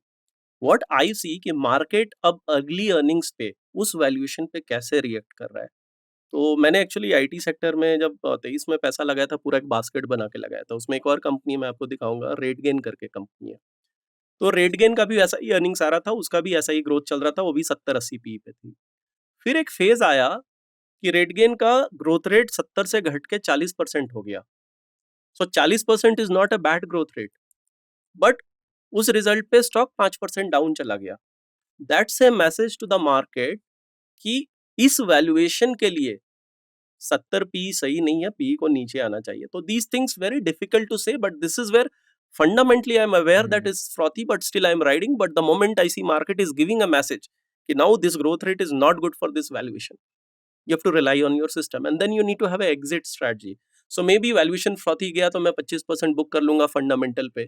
जब मेरे को चार्ट पे दिखने लगेगा कि अब मार्केट भी उसको नहीं दे रहा है, मैं फिर और 25% एग्जिट करूंगा। तो ये जो मचाएगा आप देख रहे हो ना, इसमें आपको ए बी सी दिखेगा, इसमें 3 होता है। ये 3 लेवल्स के इंडिकेटर है। सो मैं I use it more for partial selling. A trigger हुआ तो शायद अगर मेरे को अपना कन्विक्शन तो होल्ड कर लूं, ए और बी ट्रिगर हुआ तो मैं और निकल जाऊंगा, सी भी ट्रिगर हो गया तो और निकल जाऊंगा, पूरा निकल जाऊंगा। This is how you take a call and that is how you have to look at valuation. तो इसमें अभी सबसे इम्पोर्टेंट क्वेश्चन जो आपने अभी जस्ट बताया कि अगर एक ग्रोथ दिख रही है तो why will I exit the stock? Now the question is when should one person exit the stock? उसका रिटर्न मीट हो गया, या ये लग रहा है कि अभी ये ग्रो नहीं होगा? Like what is your ideology, and if you can give examples कि आपने कौन से स्टॉक में कब एग्जिट किया था, and were you happy after exiting that stock, will be very helpful. Sure. So it's selling is always more difficult than buying. First point, and there is no perfect selling. So the idea is just to be on the right side directionally. जब तक growth है और valuation एक fair idea होना चाहिए कि आपको। सो एक और रेशियो की मैं बात करता हूँ, there is one more ratio called PEG ratio. So जब आप हाई ग्रोथ जोन में होते हो ना, यूजुअली पी से ना दिमाग थोड़ा घूम जाता है कि अरे इतना पी हो गया। बट अगर कंपनी 90% पे ग्रो कर रही है और 50% का पी, और लेट्स से 100% पे ग्रो कर रही है, 50 का पी है, इसका सिंपल मतलब ये है कि एक साल अगर ये प्राइस मूव नहीं होता है, तो अगले साल वो पी 25 पे आ जाएगा। अब 25 आपको उतना मेंटली नहीं लगेगा कि अरे 25 तो ठीक है, 100% ग्रो करिए। पिछले साल लग रहा था 50 पे रही है तो इतना ओवर वैल्यूड है। तो psychological impact of ratios also plays a role. तो you can't just look at the growth and you can't just look at the valuation, you have to look in totality. And फिर क्या है कि वो कितना लंबा ग्रोथ चल सकता है, that is where you should have understanding of sector cycle, market cycle. अगर आप साइक्लिक सेक्टर उठा रहे हो जो हर 3 साल पे टॉप आउट कर जा रहा है, और उसमें आप तीसरे साल में हो और वहाँ 40% का ग्रोथ है, इट्स अ वार्निंग साइन कि वो टॉप आउट होने वाला है। तो these answers are not very easy, you have to go into all the nuances, but the crux is उस लेवल पे जहाँ वो वैल्यूएशन का सस्टेनेंस डिफिकल्ट लग रहा है because of cycle topping out, market का साइकिल टॉप आउट हो जाता है। अभी 6 महीने पहले हर कोई कह रहा था कि मेरा स्टॉक अच्छा करेगा, मेरे स्टॉक में ग्रोथ है, सब पिट गया। सो जब मार्केट का साइकिल टर्न हो रहा है तो अच्छे अच्छे स्टॉक्स पिट जाते हैं। You have to look at lot of these things and combining all of this, again I am telling कि आपका जो फंडामेंटल है वो आपको आइडिया दे रहा है कि कितना ग्रोथ हो सकता है। अगर आपके चार्ट पे, आपके टेक्निकल्स पे वो दिख रहा है कि अब मार्केट उस स्टॉक को अप्रिशिएट नहीं कर रहा है। सी द थर्ड थिंग है, जब बड़ी पार्टी माल बेचती है प्राइस नीचे गिर जाते हैं। अगर इसी स्टॉक में न्यूजन में भी ये हुआ है, न्यूजन में भी हुआ है despite of good result, somebody who has made a 5x 6x and he is a big buyer, if he decides to sell and offload and there is no other big buyer, the prices will fall. So you have to look at all these things and then take a decision. So selling is always tough and there is no perfect selling की exact top पे हुआ, you have to keep it distributed, थोड़ा यहाँ बेचा, थोड़ा यहाँ बेचा, थोड़ा यहाँ बेचा, but yeah, till at least मैंने ये तो नहीं किया ना कि 22 पी पे बेच दिया जस्ट बिकॉज स्टॉक 100% बढ़ गया। क्यों बेचो 22 पी पे जब 40% से ग्रो हो रहा है? 30 पी पे भी नहीं बेचा। I mean, I have exited this stock, but when I exited, all the portions were above 60 PE on a 40% growth rate. Some were sold in strength. So again एक और concept होता है, selling in strength and selling in weakness. Weakness, selling in weakness वो तब आता है जब आप अपने लैग इंडिकेटर्स देखते हो, तब तक आपका 15% 20% उड़ चुका होता है। तो इसीलिए आप सेलिंग इन स्ट्रेंथ क्या होता है कि अगर आप ये स्टॉक देखोगे ना, उसको मैं बहुत ही सिंपली समझाता हूँ। ये मूविंग एवरेज है 20 वीक्स का। सो जब जब मूविंग एवरेज से बहुत दूर जाता है, फिर थोड़ा कंसोलिडेशन होता है, दूर जाता है कंसोलिडेशन होता है। तो अगर आप 3-4 फेज खेल चुके हो स्टॉक में, आपको पता है वैल्यूएशंस बहुत फ्रॉथी है और एक एग्जॉशन मूव भी चीज होती है कि इस मूविंग एवरेज से बहुत ऊपर चला गया, 100% ऊपर चला गया, आप उस पे बेचते हो। ये भी रिवर्शन टू मीन कॉन्सेप्ट है, ये जो कंसोलिडेशन हो रहा है। सो रिवर्शन टू मीन जो मुरारका ने बोला था, वो बहुत ही पावरफुल कॉन्सेप्ट है जो बहुत जगह यूज होता है। तो मैं थोड़ा स्ट्रेंथ में भी बेच सकता हूँ वहां पे। तो there are multiple ways of selling it and there is no perfect way of selling it. Got it. ऐसे कभी हुआ है आपने कोई स्टॉक एग्जिट किया एंड उसके बाद बहुत ज्यादा बढ़ गया एंड आपको कभी रिग्रेट हुआ, गिल्ट हुआ? बहुत सारा है, बहुत सारा ओके। है। So let me give you few more examples. Okay. So I'll take three names, and all three names happened in last 10 years in different time frames. So एक stock था Radico. So do you drink? No no, I don't. मैं भी नहीं पीता हूँ, but उस समय I used to drink that time. And this company in 2018, have you heard about this brand called Rampur? No, what's that? So it is one of the most popular whiskeys, and Radico Khaitan is the company which owns it. So ये जो brand था 2018 में launch हुआ था, I think 17 or 18. And now it's a well proven brand, but that was too early stage and I got into this stock much early. उस समय तो operating leverage भी आने आ रहा था। उस समय इस कंपनी के पास डेट ज़्यादा था, तो उसका वो डेट रिड्यूस हो रहा था, उसका बेनिफिट आ रहा था। All said and done, I got this stock at the right time. I made a 2-3 bagger and I was very happy because you know I felt कि ये बहुत अच्छा रिटर्न है। And I could never imagine that it can become such a big brand and we all have our journeys. हम धीरे धीरे हर cycle से कुछ सीखते हैं।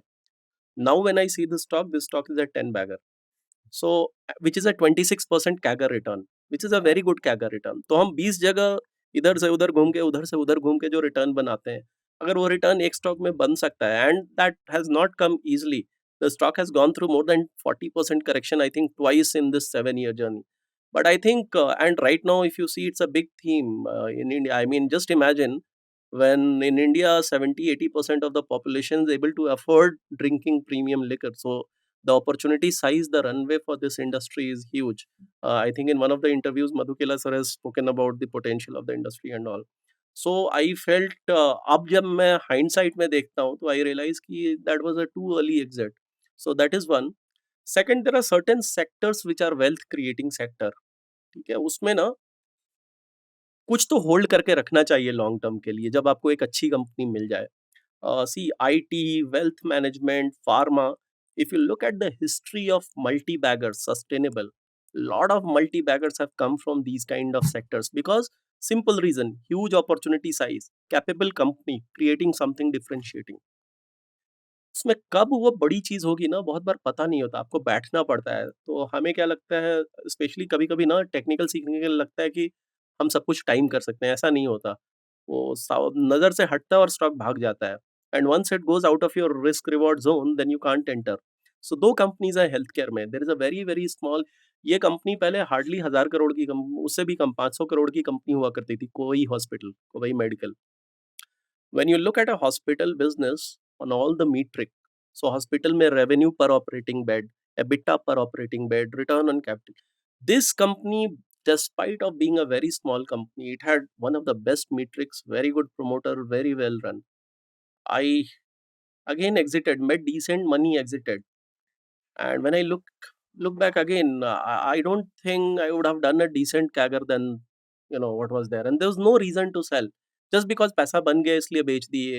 तो third stock where I made very good money but I regret Newland Laboratories, and that is where I told her company में ना वो बड़ा कर्व कब आता है जब वो डिस्प्रोपोर्शनेट गेन दे दे, specially in complex industries it's very difficult to find, specially CDMO these kind of industries जहाँ because promoter has put money on 30-40 molecules, he doesn't know उसमें से कौन सा सक्सेसफुल होगा. But this promoter's a great track record, very good track record of US FDA clearance.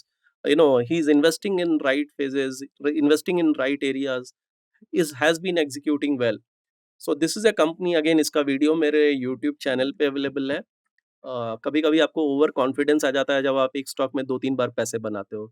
तो this was my third cycle of playing Neuland. Last cycle 11-1200 पे लिया. So इस stock की हिस्ट्री है हाई वॉलेटिलिटी की, there is a business reason. 2700 से stock correct हुआ, 1300 पे मैंने लेना शुरू किया और मेरा प्लान था 1300 से 800 के बैंड में लेने का, because pharma is complex, you it's very difficult at least to for me to find कि क्या सही वैल्यूएशन है. आई थिंक 1000 से रिवर्ट कर गया. So good position built at 1200 rupee. I sold in between also. I sold once, I think I sold once around 2800 and again entered, went read the con call, then realized अभी नहीं बेचना है, वापस से खरीदा 3200 पे. But 6600 I exited, but the stock went till 18,000. Wow. The reason, in fact, friend of mine जो मुझे 2 वीक पहले मिला, so मैंने बोला ना ये स्टॉक मैंने 3 साइकिल खेला है, वो फर्स्ट साइकिल में लिया और वो आज तक नहीं बेचा है. So Wow. on some 9,000 rupee has made 2.5 lakh. Wow. These are industries ना, बिकॉज ये सब कंपनी 2-2 हजार करोड़ की कंपनी है जो लाखों करोड़ के इंडस्ट्री में काम कर रही हैं. And these are businesses which are non linear business. एक सक्सेसफुल मॉलिक्यूल क्या कर सकता है यू डोंट नो. तो my realisation of mistakes have been there are certain industries, there are certain companies of size जो 5 साल 10 साल ग्रो कर सकती हैं. वो 15 जगह माथा खपाने से बेटर है कि कुछ तो होल्ड, मतलब 50% आप बेच दो, 50% तो होल्ड करो. तो मैंने इस इंटरव्यू में एक बात बोली आपको कि मैं 70-80% पैसे पे I am a 2 to 3 year cycle guy, rest 20 पे आई प्ले लॉन्गर. पहले मैं नहीं करता था. That is the change and you can say that is the evolvement from the learning I have got. So now there are certain companies in that 20-30% जो मैं partially भी बेचा हूँ, मैं पूरा नहीं बेचा हूँ. I want to hold and ride for 5 year 10 year based on my learning from these 3-4 mistakes. And जो 70 to 80% जो 2-3 years में एग्जिट करते हो, तो that is like I assume it will be mostly small cap and mid cap stocks only, because 2-3 साल में So large cap I mean इतना I am ज्यादा not रिटर्न नहीं है. averse. I am not averse to caps, but primarily I'm a small cap investor. And when I hmm, say small cap, it's much lower than how market treats. So अगर हम्म, आप typical index देखोगे तो 251 से 500, that is what is your hmm, small cap. 500 जो rank की company है, इस correction के बाद भी I think 6,000-7,000 crore market cap होगा. मेरी companies below 500 I invest rarely because that is not my skill. But मेरी जो कंपनीज होती हैं मोस्टली 500 करोड़ से 5,000 करोड़ 10,000 करोड़ के बीच की होती हैं, 70-80% of investment. But as I said, I am a believer of market cycle, so I am a believer of asset allocation also. I don't mind putting money in a Maruti or putting money in a HDFC Bank when I feel the cycle is peaking out, because small cap में volatility बहुत ज़्यादा होती है. हम्म, तो एक phase आता है जब आपको छुपना पड़ता है स्मॉल कैप से बाहर, तो आप अपना 100% का स्मॉल कैप कम करते हो, बट आप पूरा कैश में नहीं जा सकते हो. तो थोड़ा निफ्टी ले लिया, थोड़ा यू इस तरह का लार्ज कैप लिया जहाँ करेक्शन की प्रोबेबिलिटी कम है, थोड़ा इन्वेट्स ले लिया, रीट ले लिया. But yeah, predominantly I'm a small cap investor. Got it. And इसमें अभी जैसे बहुत जो लोग भी होते हैं तो उनमें like they are also like comparing their past performance and all. तो इसमें अभी काफी सारे स्टॉक्स है जो मैनेजमेंट के ऊपर भी डिपेंड करते हैं। Like I am now getting into the qualitative factor, so corporate governance हो गया and quality of the management हो गया, एथिक्स हो गया। How much weightage would you give to that? And कभी ऐसा हुआ है कि आपने कोई स्टॉक में फाइनेंशियल एकदम अच्छा चल रहा था, उसमें पैसा डाल दिया, but because of let's say lack of ethics और मैनेजमेंट की वजह से कुछ इश्यूज हो गए एंड देन वो स्टॉक ने आपको रिटर्न नहीं दिया? कभी ऐसा हुआ है? सो अगेन ये सब चीज़ें होती रहती हैं, हम्म, और बहुत बार ऐसा हुआ है। एक चेंज ये है कि पहले से अब में मैं ऐसे स्टॉक्स को सबसे पहले इन्वेस्टमेंट बोलता ही नहीं हूँ। सो पहले तो आपको हार्ड वर्क करना होगा समझने के लिए कि कौन-सा मैनेजमेंट अच्छा है, कौन-सा खराब है। Once you have understood there are 2 options, either you stay away, और अगर उसमें कुछ बहुत अच्छा है खेलने के लिए, आपको अपॉर्च्युनिटी दिख रही है, because 100% neat and clean management is very difficult to find. So it's a gray area. It's not white or black, it's gray. How do you protect yourself? So I protect more taking it as a trade and having a stop loss. And सब कुछ अच्छा चल रहा था, but because of management, so see, I won't call it a bad management or good management. See, हमारा purpose क्या होता है? हमारा पर्पस होता है पैसे बनाना। और it's very difficult to me to call कि ये फ्रॉड मैनेजमेंट है, खराब मैनेजमेंट है। It's all probability. So I take a live example to explain it. 2 years back I looked at a company called Just Dial. Just Dial, I know many of us think कि ये तो business खत्म हो चुका होगा, मेरे को भी वैसा ही लगा था, but the business has kept on evolving, and अभी they have a app where you can go and you can see जो भी चाहिए, बार्बर सैलून जो भी चाहिए। सो ये कंपनी 17% का मार्जिन कर रही थी, और कोविड में कि ये सब चीज़ें बंद थी, I mean all the shops were closed, तो उनका ना मार्जिन उस समय घट गया था। ये भी प्लेटफ़ॉर्म बिज़नेस है, अगेन प्लेटफ़ॉर्म बिज़नेस में आपका एक्सपेंसेस बढ़ता नहीं है, बट जब धंधा नहीं चला, रेवेन्यू घटा, तो आपका मार्जिन घट गया। जब कोविड के बाद इकोनॉमी ओपन हुई, तो इसका मार्जिन इम्प्रूवमेंट शुरू हुआ, और ये कंपनी 5,000 करोड़ के मार्केट कैप पे थी, और 4,000 करोड़ का कैश था, और 150 करोड़ का एबिटा कर रही थी, अर्निंग्स बिफोर इंटरेस्ट, और 17% का मार्जिन था। द मैनेजमेंट टोल्ड कि ये मार्जिन वो 25% लेके जाएँगे। सो इमेजिन 5,000 में से 4,000 करोड़ का कैश है। That was the key thing कि वो 4,000 करोड़ का क्या करेगी management. But the protection was कि अगर आप वो कैश हटा दो, तो 1,000 करोड़ का मार्केट कैप है, एक्स कैश, और 150 करोड़ का एबिटा है। तो कंपनी आपको 7-8 टाइम्स एबिटा पे अवेलेबल है, और द 10% प्लस से सेल्स ग्रो हो रहा है, और वो मार्जिन एक्सपेंशन कह रही है 25% लेके जाएगी। तो imagine the kind of profit you will gate. So my estimate was कि ये तो 2 साल में 250 करोड़ का प्रॉफिट कर लेगी, और 1,000 करोड़ में 4 टाइम्स एबिटा पे है कंपनी। तो मुझे लगा कि ठीक है, देखते हैं क्या होता है। तो that was the price was 730, 750 rupees. I invested, and actually price start going up, and the numbers kept doing well. So actually 25 की जगह इन लोगों ने, if I remember, 28% का मार्जिन किया, और वो जो एबिटा था वो ऑलमोस्ट 270 करोड़ का एबिटा हो गया। Everything was good. Stock price 700 रुपए से 1,300 रुपए चला गया, and it kept looking attractive to me, so I kept adding. तो मेरा एवरेज प्राइस भी ऊपर चला गया, आई थिंक 9, 950 तक चला गया। और हर कॉन कॉल में क्वेश्चन होता था कि कैश का क्या करोगे, कैश का क्या करोगे, और उसपे उनको 7% का यील्ड मिल रहा था। Again, I am not telling a company's management is good or bad. I'm just highlighting what has happened. Finally, the management in one con call they said that पुराना जो कैश है वो रहेगा, जो नया कैश प्रॉफिट जनरेट हो रहा है हर साल 250-300 crore, will go to the board and will see if that can be distributed as dividend. तो दैट मीन्स कि एटलीस्ट वो तो डिविडेंड यील्ड में आएगा, and that gives a signal to the market, because market is uncertain on the cash. The moment market gets a signal कि now they are interested to distribute dividend, it might re-rate the stock, वो सब हो सकता है।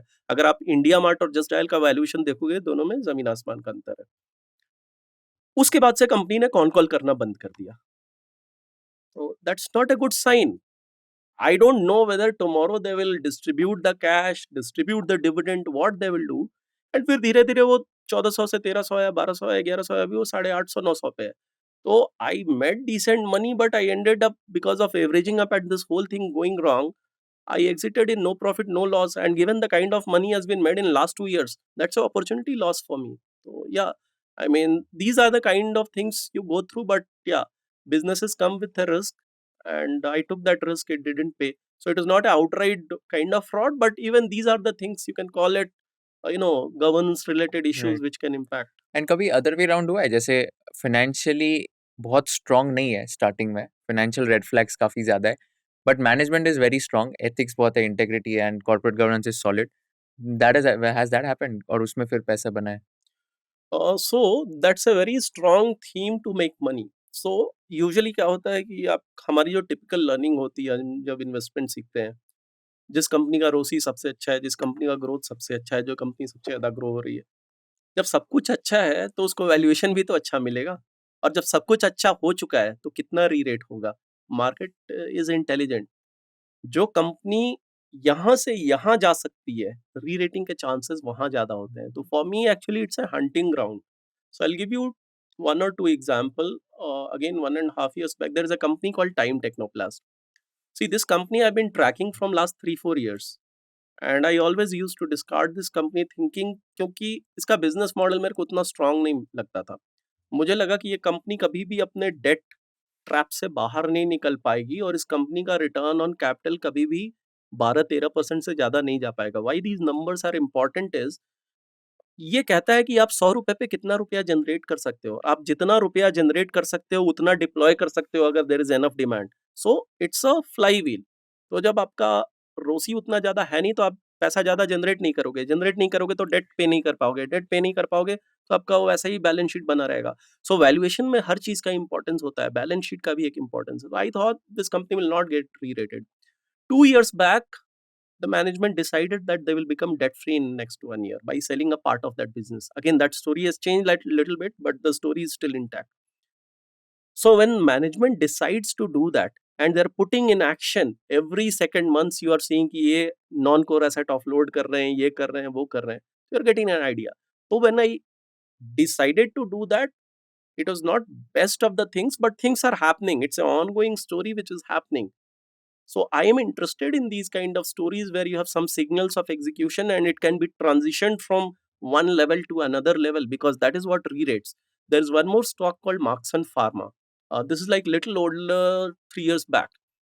Again, history उतनी अच्छी नहीं थी. Again, this stock came on my radar. So again, मैं चार्ट में आपको दिखाता हूँ. So अगर आप मार्क्सन फार्मा का चार्ट देखोगे तो मैंने वो जो बचाएगा एम की बात की थी, यहाँ पे भी ये एम आया. ये ₹60 पे आया था. यू कैन सी अगेन वही जो न्यूजन में आपको दिखा था, down trend base up trend.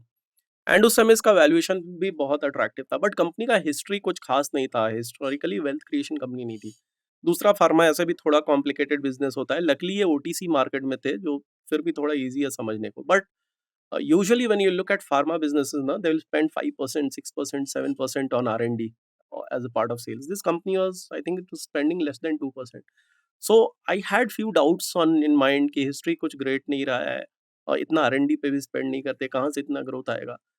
But I went more on techno funda. In fact health care has been a sector for me, specially pharma, जहाँ मेरा एक्सपर्टीज उतना ज़्यादा नहीं है सेक्टर का, but somehow it helps to keep giving returns to me by blending techno फंडा.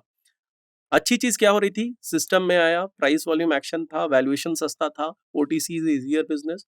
The promoter infused capital, I think warrants ये सब आए थे and some PE funds participate, but the promoter himself participated in that. So that gives you confidence. One more example I'll take. Again, these are transition stories. Associated Alcohol करके एक company है. So मेरा Radico का जो missing it, इतनी बड़ी story. So associated alcohol में ₹500 पे ओपन बाइंग हुई मार्केट में प्रमोटर की, एंड प्रमोटर ने फिर प्रेफ में भी पार्टिसिपेट किया. वहां the story is company from non branded becoming branded. So अगर आप पीपीटी खोलोगे तो उस समय जब हो रहा था वो एक ब्रांड लॉन्च करने वाले थे. आज के डेट में 6 ब्रांड लॉन्च करने वाले हैं, जिसमें तो 2 लॉन्च हुआ है. बट सक्सेसफुल होगा फेलियर होगा कोई जानता नहीं है. But when you are buying at a right valuation, like Markson at 10 PE, you are buying. Radico Khaitan at worst of cycle for a B2B business, you are giving a 12 times, 13 times PE. The chances of losing money becomes lesser. And then when management is giving you signal कि वो अपना पैसा डाल रहा है, that is giving you conviction. So these have been some of the bets जहाँ सब कुछ अभी पता नहीं इसमें क्या होगा. मार्क्सन करेक्ट हुआ है, 350 का स्टॉक 200 आ गया. सो this is another stock I am still holding. But still okay, ठीक है, ऐसे मार्केट में अगर 2 साल में 3 अगर बना, ठीक है. तो these were not the best of the stocks when I looked at it, but you give it a chance and it keeps on performing, and you hold it. Hmm.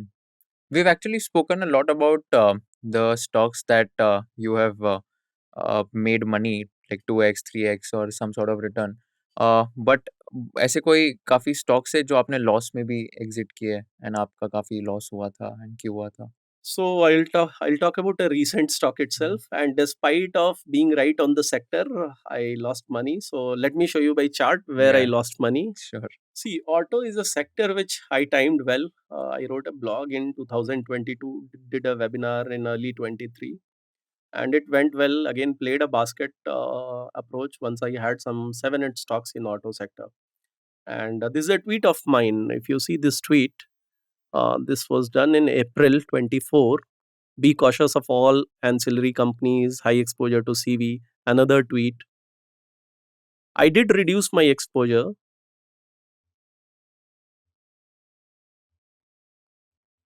Yeah, so sorry. So these are the two tweets on auto on caution, one in April and one in June. I did reduce my exposure, but I had two companies still, maybe a 6% kind of allocation. One of the company was Alicon Steel Oil.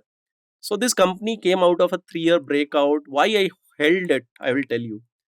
This company was sitting on an order book of 6 years, and अभी के market में order book ये सब बहुत popular हो गया है, but the risk of this kind of thing. So जब ये साइकिल खत्म हो रहा था, एक तो मैंने ये जो दो कंपनीज होल्ड की ना, इंश्योर्ड की these are not heavily expose to only PV और सीवी, बिकॉज पीवी सीवी का ये हैड अ फेयर आइडिया कि साइकिल टॉप आउट कर चुका है. आई लुक दैट कि कितना डिस्ट्रीब्यूटेड है पूरा. ऑटो में भी 4 सब सेगमेंट होते हैं, डिस्ट्रीब्यूटेड है कि नहीं, डोमेस्टिक में है, एक्सपोर्ट में है. But I was kind of bias towards the order book कि 6 साल का ऑर्डर बुक है ना, तो नंबर्स आएंगे ही आएंगे.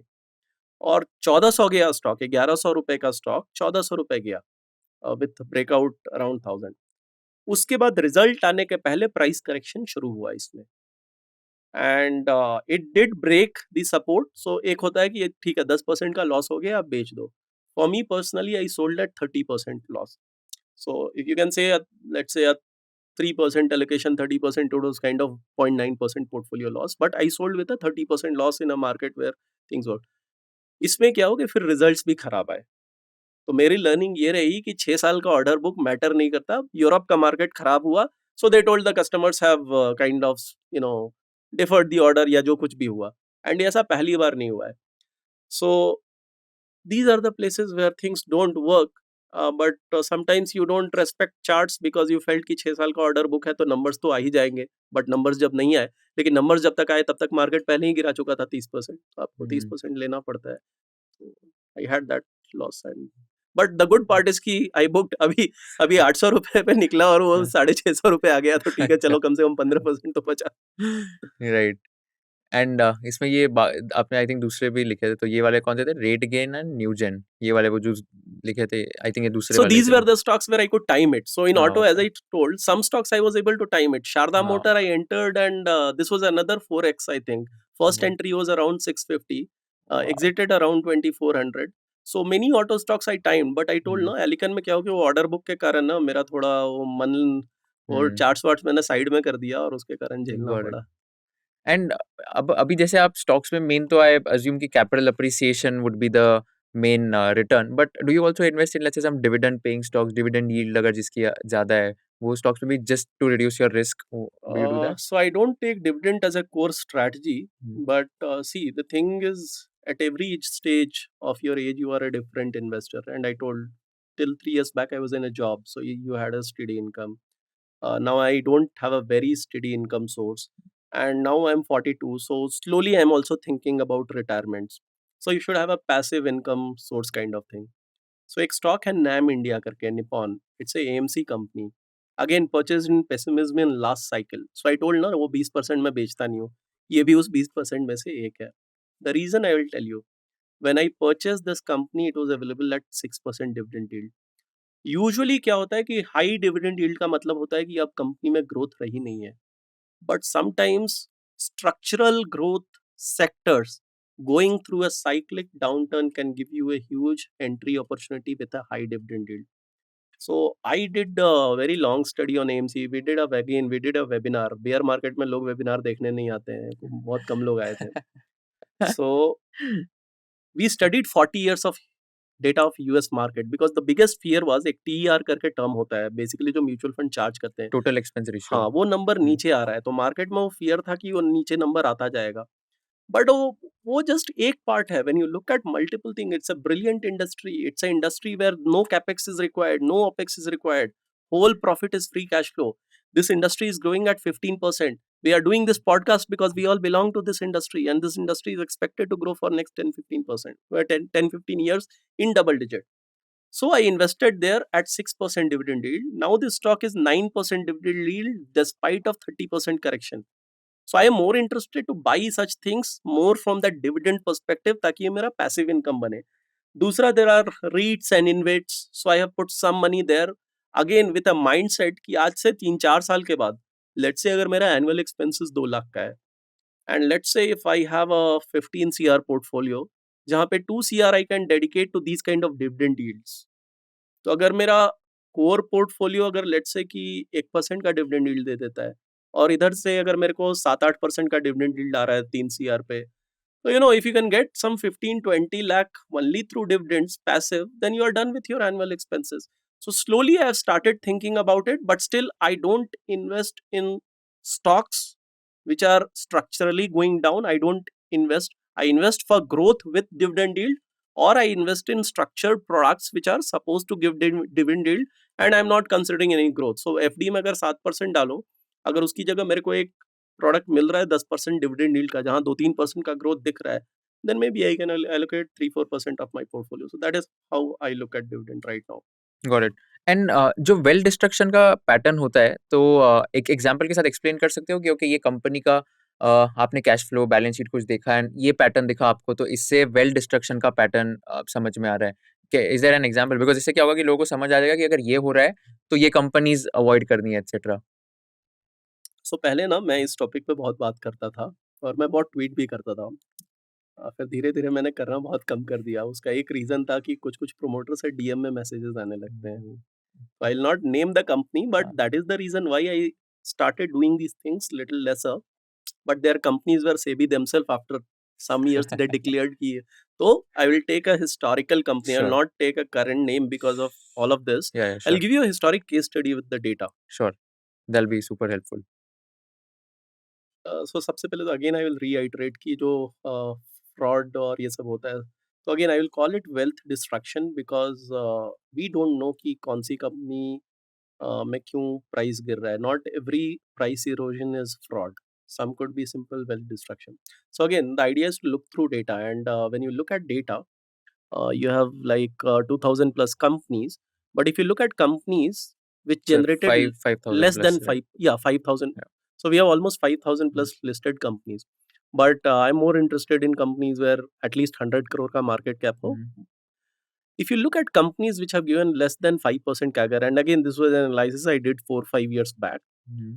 out of this 591 174 company had complete wealth erosion so Negative returns. negative wealth erosion 70-80% Oh, wipe अच्छा. off that kind of Okay. number My God. so ये सब 4-5% कंपनीज में होता है and there are multiple factors I will talk about one company जहाँ पे ये इस तरह की चीज हुई थी Yeah. Sorry, just before that, so इसमें आप बोल रहे हो कि 591 कंपनीज है with less than 5% CAGR and इसमें से 262 ने नेगेटिव रिटर्न दिया मतलब -5% -10% and 174 is complete wealth erosion I which will is show you like a list 80-90% is like eroded. oh I'm not carrying that list so Okay. I don't know if you have heard about a lot of infra companies Hmm. they don't even exist uh, there was a company called Lanco and I'm forgetting name of a company which was told it will be next L&T. Okay. Then there was a company in Barcode in IT. So there are a lot of companies. They don't even exist now. Okay. There was a company which was famous for Radio Mundo, some technology. So मैं तो 2007 से track कर रहा हूँ मैं नाम भूल जाता हूँ but that is what I mean by total wealth erosion. My Hmm. first wealth erosion in 2007 happened in a company called Teledata Informatics. So these companies don't even exist. So today people they don't even know the name.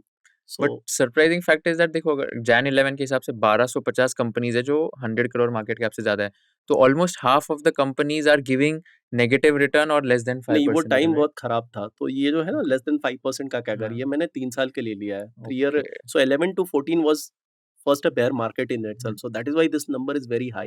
So I don't want to focus there. I want to focus on full wealth erosion, ठीक है 174 okay out of 1245, which is 8 or 10% kind Okay. of companies. Sure. Sounds good. So this company, this happened in 2017-18. So this company, it's a dairy company, and I'm just showing you the P&L, balance sheet, and cash flow of this company. Okay. Okay.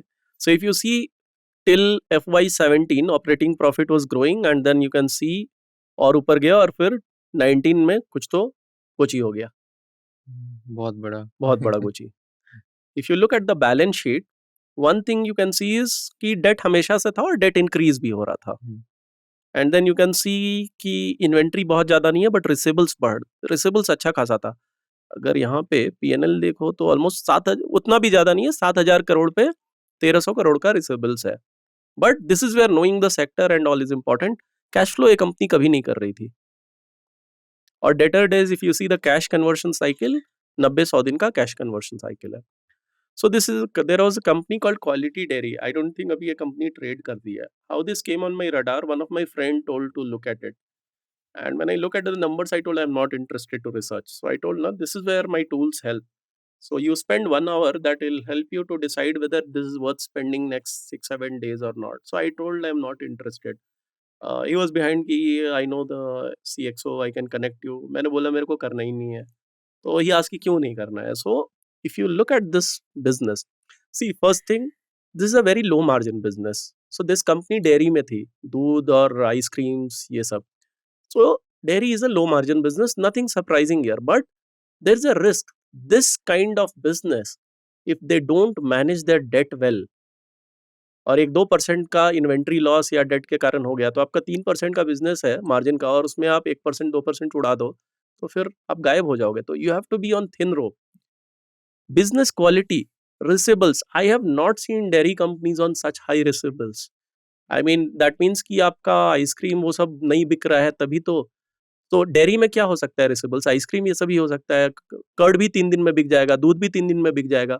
आपका घी ज़्यादा दिन लगता है, आपका ice cream भी 1 महीने में बिक जाना चाहिए. सो अगर इतना हाई रिसेबल है तो that is my first warning sign. Peer analysis. इसको इंटरप्रेट कैसे करोगे? जैसे रिसीवेबल्स तो सीधे 27% अगर है. 100 रुपए का सेल्स हो रहा है तो 26 रुपए का जो सेल्स है उसका पैसा आया नहीं है. आपने Okay. सेल्स कर दिया है, पैसा लटका हुआ है. Okay. That is what is receivables. So absolute number अगर आप देखोगे तो 40% is very high. But there are industries जो 30% पे काम करती हैं. बहुत सारी इंडस्ट्रीज है बट डेयरी इंडस्ट्री काम नहीं करती. तो इसीलिए वो पीयर एनालिसिस इंडस्ट्री का भी समझ थोड़ा इंपॉर्टेंट हो जाता है. तो ये भी एक मेरे को रेड फ्लैग लगा. और क्या रेड फ्लैग था? एक और मीट्रिक होता है interest coverage ratio. This is very importance of balance sheet happens. ये क्या कहता है कि आप जो प्रॉफिट कमा रहे हो ना, तो लेट्स से कि आपका सेल्स हुआ, सेल्स में 100 रुपए का था, लेट्स से 70 रुपए का आपका कॉस्ट ऑफ गुड सोल्ड था और लेट्स से 10 रुपए का बाकी सारे एक्सपेंसेस थे. तो 80 रुपए सारे एक्सपेंसेस हो गए तो आपका ऑपरेटिंग प्रॉफिट 20 रुपए हो गया. अगर आप 20 रुपए पे 15 रुपए का इंटरेस्ट पे कर रहे हो तो इमेजिन अगर वो 20 रुपए का प्रॉफिट गलती से भी 15 के नीचे गया, फॉरगेट प्रिंसिपल, आप इंटरेस्ट तक पे नहीं कर पाओगे. तो अगर ये 20 रुपए की जगह 50 रुपए है तो दैट मीन्स आप 3 साल का इंटरेस्ट पे कर सकते हो. तो उसको इंटरेस्ट कवरेज रेशियो बोलते हैं. तो लुक एट इसका जो डिटोरिएशन हो रहा था, दैट मीन्स कि ये बिजनेस इंप्रूव होने की जगह डिटोरिएट होता जा रहा है. और ये नंबर भी उतना कंफर्टेबल नंबर नहीं है. वर्किंग कैपिटल हैवी है, कैश फ्लोज आ ही नहीं रही हैं. एबिटा पे आप पीएनएल दिखा रहे हो. सो सी अभी एक और चीज है, इस बुल मार्केट में ना सब लोग पीएनएल ऑर्डर बुक की बात करते हैं. PNL and you know you are a C, PNL is just accounting. उससे मैं लोगों को बोल दूंगा कि आओ मेरे होटल में खाना खा के चले जाओ, पैसे देने की कोई जरूरत नहीं है. पीएनएल तो ग्रो कर जाएगा, पैसा आया ही नहीं है, राइट? तो रियल कैश आ रहा है कि नहीं आ रहा है? They had very very poor cash flow. 3 साल कैश फ्लोज ही नहीं आए हैं. 17%, 19%. In my view a very good business should generate 70% of EBITDA into cash flow.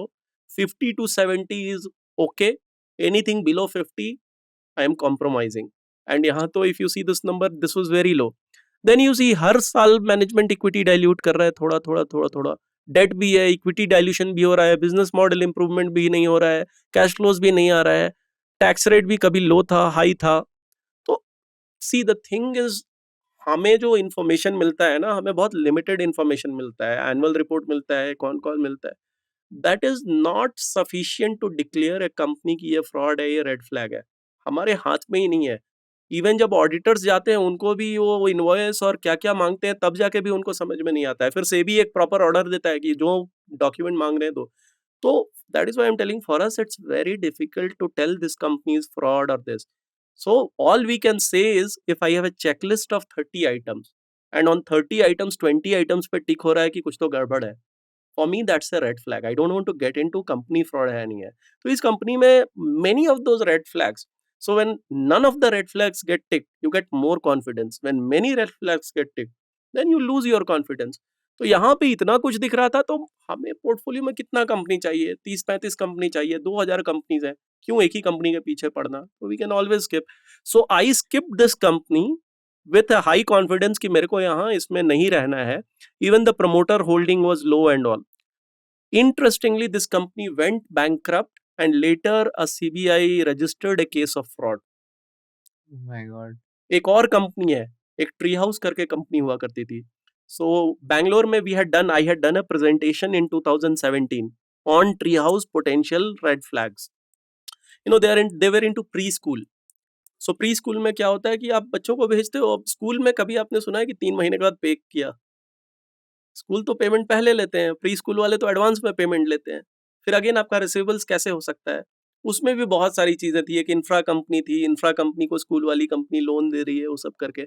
उसमें भी वही हुआ, उसमें भी सेबी ने केस किया and that judgment is very interesting judgment. I read the judgment just to understand कि मेरे को क्या-क्या रेड फ्लैग दिखा था और वहाँ पे क्या आ रहा है। तो these are the things, but आजकल मैं ज़्यादा बात नहीं करता बिकॉज़ एज़ आई टोल्ड वो डीएम आता है, तो हाँ। There is no point in talking and then अभी ये सब हो गया तो। But the idea is to keep a checklist, look at the company from your checklist perspective. अगर बहुत ज्यादा आइटम्स टिक हो रहे हैं तो it's better to stay away. Very very interesting, ये काफ़ी फैसिनेटिंग लगा मेरे को पूरा एनालिसिस। एंड कैसे आपने लाइक सारे नंबर्स के थ्रू डिकोड किया कि this is not a good company, end of course like पता नहीं बैंकरप्ट, आपको तो पता नहीं होगा तब जाने वाला है कि नहीं, but ultimately it companies happened. Improve भी हो जाती हैं, बट सी या our job is not to lose money. तो जो करेक्ट। इम्प्रूव हो गई, ठीक है, इम्प्रूव हो गई, हो गया गया, अपॉर्चुनिटी गया, बट या पैसा नहीं लूज करना is the first thing, is not to lose money. Correct. और अगर मैं कंपाउंडिंग की बात करूँ, पेशेंस की बात करूँ, तो I think that is also one of the critical factors in order to be a good investor. Lot of investors say that patience is the critical thing. Compounding का बेनिफिट अगर आपको लेना है तो you have to be like a very long term investor. आपका क्या view point है इन terms of compounding? आपको कौन से स्टॉक्स ने कंपाउंडिंग या पेशेंस के थ्रू बहुत अच्छा रिटर्न दिया, या what is your overall view on the power of compounding? So first I will talk about the concept of compounding because I feel there is a little bit of misconception and I think we discussed this also. So let me again explain through an example. Sure. So usual जो perception है compounding का और multi bagger का, perception यही है कि मतलब एक स्टॉक लो, वो 10 बैगर बन जाए और उससे रिटर्न आ गया, या फिर मैंने एक बाई एंड होल्ड पोर्टफोलियो बनाया और वो चल रहा है और उससे पोर्टफोलियो में 20% का रिटर्न आया और मेरी कंपाउंडिंग हो रही है। And I am a very open minded guy. मैं मतलब I am open to trading also, investing also. 7-8 साल पहले तो बहुत ज़्यादा मजाक, ट्रेडर इन्वेस्टर का मजाक उड़ाते थे, इन्वेस्टर ट्रेडर का। So the good thing of all this is people are learning multiple skills. But see, there is one guy who is having a very, very low churn portfolio and he's compounding. There's another guy who is churning his portfolio maybe every 2 years.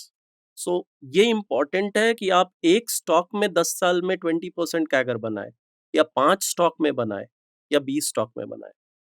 और ये जो तीनों लोग हैं, इन तीनों का investing style बहुत अलग है। So the first thing is, before I talk of compounding, is what is my investing style. जो मैं बता चुका हूँ कि 70-80% पोर्टफोलियो पे मैं 3 साल में निकल जाता हूँ।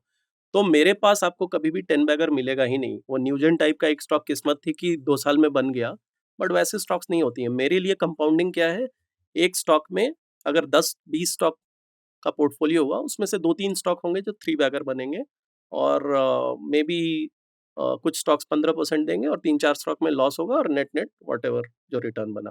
तो मेरी कंपाउंडिंग में मोस्टली आपको because of this reason 2 to 4 baggers ज़्यादा मिलेंगे, बिकॉज़ 2-3 साल होते-होते मैं most of the portfolio 70-80% churn कर देता हूँ। कुछ स्टॉक्स उस 20% में है, जो आई टोल्ड कि ये मेरी लर्निंग रही है, अब मैं पिछले 2 साल से कर रहा हूँ। उससे पहले मैं पूरा निकाल देता था, मैं नहीं निकाल रहा हूँ। कुछ स्टॉक हैं जो मैं होल्ड कर रहा हूँ पिछले साइकिल से, and then I will talk about it. So एक तो हो गया कंपाउंडिंग इस पर्सपेक्टिव से, दूसरा है कि कंपाउंडिंग में आप किस तरह के स्टाइल से ले रहे हो। तो मैं कॉन्ट्रा भी करता हूँ, ग्रोथ एट रीजनेबल प्राइस भी करता हूँ। तो I have taken 3 examples. Contra का आप एग्जांपल लोगे तो सुदर्शन केमिकल करके कंपनी थी, न्यूजेन मैंने पूरा आपको एक्सप्लेन कर दिया। और compounding beyond average holding period जो मैंने अब करना शुरू किया है पिछले 2 साल से, जो मैंने बोला कि निप्पॉन इंडिया मैंने नहीं बेचा है, बिकॉज़ मुझे लगता है कि ये एएमसी इंडस्ट्री, फाइनेंस इंडस्ट्री अभी इंडिया में बहुत प्रोग्रेस होना है। सारे एसेट्स डिजिटाइज़ होंगे। अभी भी इंडिया का I think 50% hard real asset में है, 20% गोल्ड में है। सो ये सब कुछ डिजिटाइज़ होना है। Health care, I told my experience कि न्यूलैंड और कोवई को मैंने, कोवई छोटी कंपनी मिस करके क्या किया। तो सुदर्शन केमिकल जो है ये एक एग्जांपल है कि आप हर स्टॉक बाय एंड होल्ड नहीं होता। उस स्टॉक में से जैसे जो आपको जूस निकालना होता है, जब वो निकल गया है तो आप निकल जाओ। तो this is more example of कि 2 इयर्स में आपको जहाँ पे 40-50% का रिटर्न मिला पर ईयर, 2 ईयर, 3 ईयर, वो कंपाउंडिंग हो गई। इन कॉन्ट्रा का क्या मतलब है? कॉन्ट्रा का मतलब हुआ you go against the general perception okay. And you buy. So मैंने जब सुदर्शन में इन्वेस्ट किया, market was very, very bearish. So again reversion to mean. Company का जो प्रॉफिट मार्जिन था, बहुत नीचे चला गया था। उस समय अगर आप देखोगे केमिकल सेक्टर की हालत खराब थी 2 साल पहले। So I invested in this company in those times. That is called contra investing. You go contra against general perception. Because this company was globally number 4 company. Balance sheet काफ़ी strong था। मतलब ऐसा नहीं था कि कंपनी डूब जाएगी, and you are getting at a very good valuation. So that is what is contra investing. GARP is growth investing which I explained in या न्यूलैंड। सो ये सब वो कंपाउंडिंग है जहां 2-3 साल होल्ड करके you got a very good return. These two, NAM India and 3B Black Bio, for me these are compoundings of, I feel, of more than 5 years. जैसे अगर 240 के प्राइस पे लिया स्टॉक, 800 गया, अभी भी 550 पे है। लास्ट 3 साल में अगर आप 2 साल में देखोगे, पिछले साल का तो रिटर्न जीरो हो गया है। तो स्मॉल कैप इंडेक्स सबका जीरो रिटर्न है। उसके पिछले साल 30% बना होगा। Against that 30% still it's a 2x। 3B Black Bio is very interesting because the stock is a three bagger.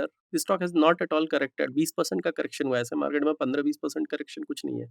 And the stock is almost a three bagger for me. And still this stock is trading at 32p despite of a 35-40% growth. So again you had asked that question ना कि 40p पे बेच दोगे क्या? नहीं बेचा है। क्यों नहीं बेचा है? 35p पे ये 40% ग्रो कर रहा है। And this company is into industry called molecular diagnostics. So हम जब डायग्नोस्टिक की बात करते हैं तो यूजुअली लालपत लैब, थायरोकेयर इसकी बात करते हैं। Molecular diagnostic is a little different industry. It's a very high margin industry, little niche business. So when I invested, it was just a 600 crore market cap company, the only listed company in molecular diagnostic. So why this company cannot become a 5,000 crore, 6,000 crore company in next 6-7 years? So the question is, am I playing a 2 year game? Am I playing a 4 year game or a longer game? And longer game में जब तक execution हो रहा है, निकलना क्यों है? निकल गया इसीलिए तो कोवई निकल गया, इसीलिए तो न्यूलैंड उतना नहीं बना। मतलब it was a 4-5 bagger, but it could have become a 10 bagger. Radico could have become a 10 bagger. So these are the places where I'm looking for a longer term compounding. Return में भी हो सकता है यहाँ भी वही 20-25-30% बने, but these are longer time frame compounding because I see the industry opportunity size, the ability to grow for number of years, everything great. So this is what compounding got is it. for me and some of that. Very very interesting. And मेरे को एक position sizing पे भी touch upon करना था। तो position sizing कितनी important है आपके लिए, और has there been an instance जहाँ पर आपने एक स्टॉक में पहले बहुत छोटी पोजीशन ली as a percentage of your total portfolio, but then over the period of time आपने वो इंक्रीज करते गए बिकॉज आपका कन्विक्शन बढ़ते गया, एंड एक मतलब कितना कॉन्सेंट्रेशन और कितना परसेंटेज एलोकेशन होना चाहिए? So first I will tell you, I'm not a heavily concentrated investor. I maintain pretty diversified portfolio, somewhere around 30-40 stocks, जिसमें 25 स्टॉक में 70% इन्वेस्टेड रहता है, rest 15 is more a tail portfolio. वो इसलिए रहता है because it gives me ideas to study, to explore some of the things, because I am so conservative in valuation की छोटा पोजीशन लिया वो ऊपर चला जाता है, फिर मैं ले नहीं पाता हूँ। The reason is, see theoretical it's very easy to say कि मैं 10% होल्ड कर सकता हूँ, but we all are different. In my behavior the moment I see something going, let's say कि मैंने एक स्टॉक में 15% का पोजीशन ले लिया और 30% डाउन चला गया, that's like 4% of your portfolio down. Somehow mentally and behaviourally I am not comfortable. So सबसे पहले तो वो होना चाहिए। तो मेरा जो मैक्स एलोकेशन होता है वो 5-6% के अराउंड होता है। That is my position side. Now, how I build it and what is my framework around building my position size of 5-6%. So I'll explain you through one slide. Sure. So I told you I'm a techno funda guy. So that means I look at technical and fundamental both. And again, there are different styles of investing. So जो मैंने आपको न्यूजन का chart दिखाया, जो मैंने आपको मार्क्सन का chart दिखाया, ये 100 चार्ट जहाँ चीजें ऐसे नीचे जा रही हैं और फिर धीरे धीरे वापस से ऊपर आ रही हैं, या मैंने आपको बोला कि Sudarshan was a Contra investment for me. मैं आपको इनफैक्ट अपने सुदर्शन का ना कब कब मैंने ट्रांजैक्ट किया, I will show you. So it was a contra investment. That means momentum नहीं है, प्राइस नीचे जा रहा है. It's not a good feeling to buy in, when things are not good. So you can't buy everything because my learning again is बहुत सारी चीजें 10 में मैं बोला ना, 10 में से आप 4-5 स्टॉक में, 3-4 स्टॉक में पैसे डुबाओगे। कम डुबाना है और जहां बनता है ज्यादा बनाना है, that is important. So you don't buy everything in one go. So fundamentals भी इंपॉर्टेंट है, टेक्निकल भी इंपॉर्टेंट है। पैसा तभी बनता है जब प्राइस ऊपर जाता है। तो you see there are 5-6 parameters: fundamental quality of the business, valuation attractiveness, what is the technical momentum, is there a kind of thematic thrust। जैसे अभी कुछ समय पहले हर कोई डेटा सेंटर की बात कर रहा था, एक थीम था, कोई कंपनी डेटा सेंटर है चलेगी। एंड द मार्केट डायरेक्शन, अभी ऐसा मार्केट है कि रिजल्ट्स आ रहे हैं फिर भी प्राइस गिर रहे हैं। जब ये सारा कुछ फेवरेबल होता है, that is the best scenario to be in a company. So I have my weightages for each of these things. Some are stock specific fundamental, some are stock specific technical, some are sector specific and some are market specific. So अगर आपको एक market जो top out कर रहा है उसमें cash में जाना है, आप तभी जाओगे जब आपका एक एलोकेशन होगा। This is how I do it at a stock level and I have some kind of weightage. So अगर मेरे को किसी भी स्टॉक में 6-7% का मैक्सिमम पोजीशन लेना है, वो मैक्सिमम तब होगा जब ये सारे parameters with high conviction hit हो जाए। How do I do it? So this is a example. ये जो है ये सुदर्शन का चार्ट है and this is a company way I think I presented this company in Tamil Nadu investor T20। I think I did in 2023. Also, I covered a very detailed 45-minute video on my YouTube channel around similar timeline. But if you see how the positions were built, and this is my general framework, I get interested. So मैंने बोला ना ये बचाएगा वाला जो है, सो यहाँ जब तक बचाएगा ट्रिगर होता है और मेरा वैल्यूएशन बैंड में नहीं आता है, तब तक आई डोंट टच स्टॉक्स। फिर एक टाइम आता है जब मैं 0.25-0.5% एलोकेट करके, उस समय सब कुछ अच्छा नहीं हो रहा है कंपनी में, चार्ट्स अभी भी निगेटिव है, इट जस्ट कि लग रहा है कि बेस बन रहा है और बहुत बार बेस टूटता है, मेरे को लॉस भी होता है। So that is why I have told book losses without emotional bondage when it doesn't work, because 30% times it doesn't work. But मैं यहाँ ना पोजिशंस थोड़े थोड़े बना के पढ़ाई करना शुरू करता हूँ।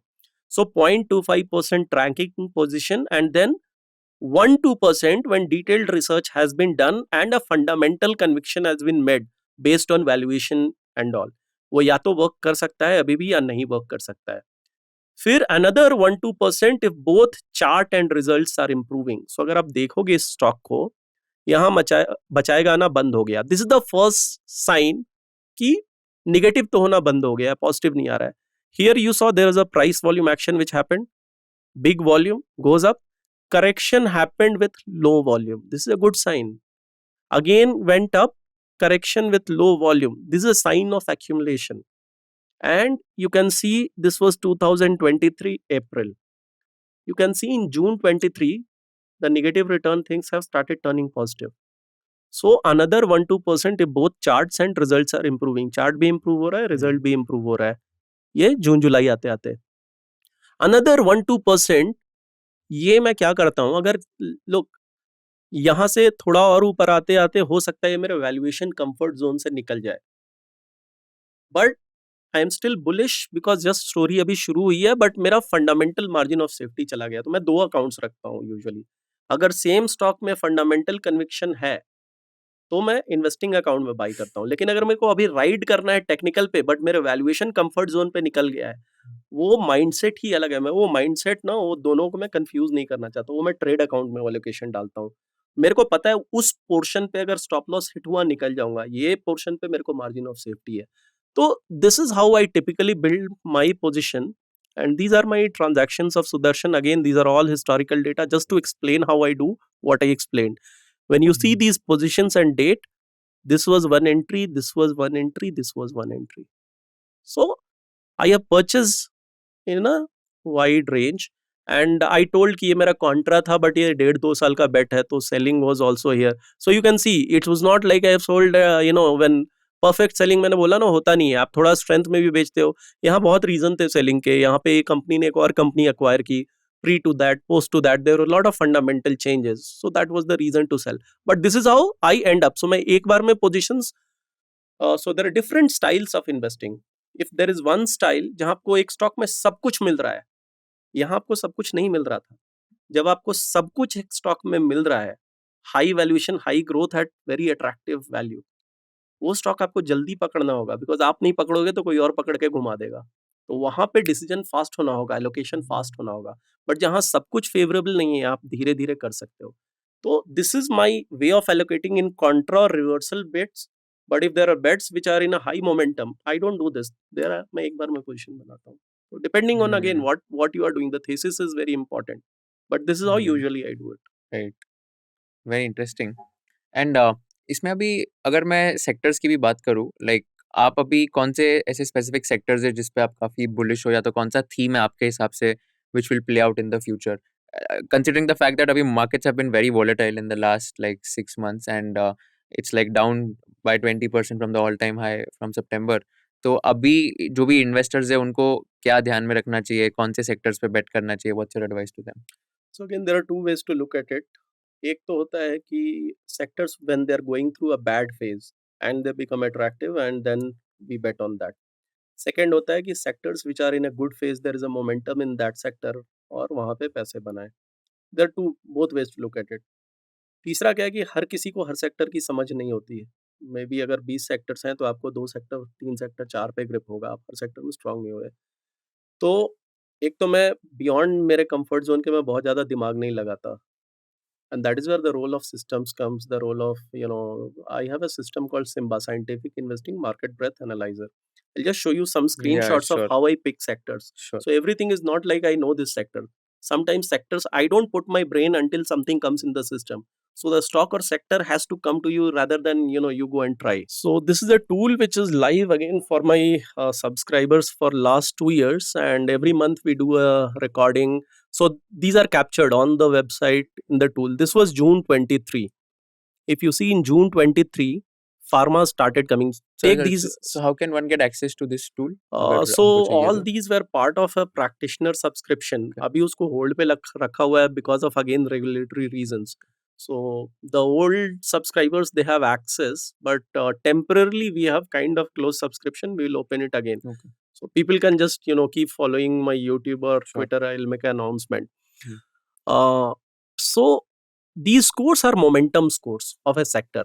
So when a sector has to make money, the price has to go up. All the majority of stocks have to go up, and then momentum will come. And if the score is high, that means paisa banega. You can see pharma. This is June 23. So you can see Jan 23 to March, and market भी इस समय reverse हो रहा था. Not every sector started with same level of momentum in the same month. सब अलग अलग time पे शुरू हुए. This is how I see कि सिस्टम में कहाँ क्या मोमेंटम में आ रहा है. This is a momentum perspective. इसका इंटरप्रिटेशन क्या है 66 and So 83? higher the score, more the momentum in the sector, more the chances of making money. And more Pure- the momentum मतलब क्या More the exactly? momentum मतलब कि price उतना strongly ऊपर जा रहा है. उतने सारे, अगर इस कंपनी इस सेक्टर में 100 स्टॉक्स हैं, तो 100 में मे बी 70 स्टॉक्स अच्छा कर रहे हैं price wise. Okay. That is how you have to take it. Pure technical system on the momentum side, no fundamental here. If you see auto I showed you. Auto, if you see, auto was already doing well. Auto kept doing well. 2023, June, July, August, September, October, November, December. Look what happened in auto 6 months back.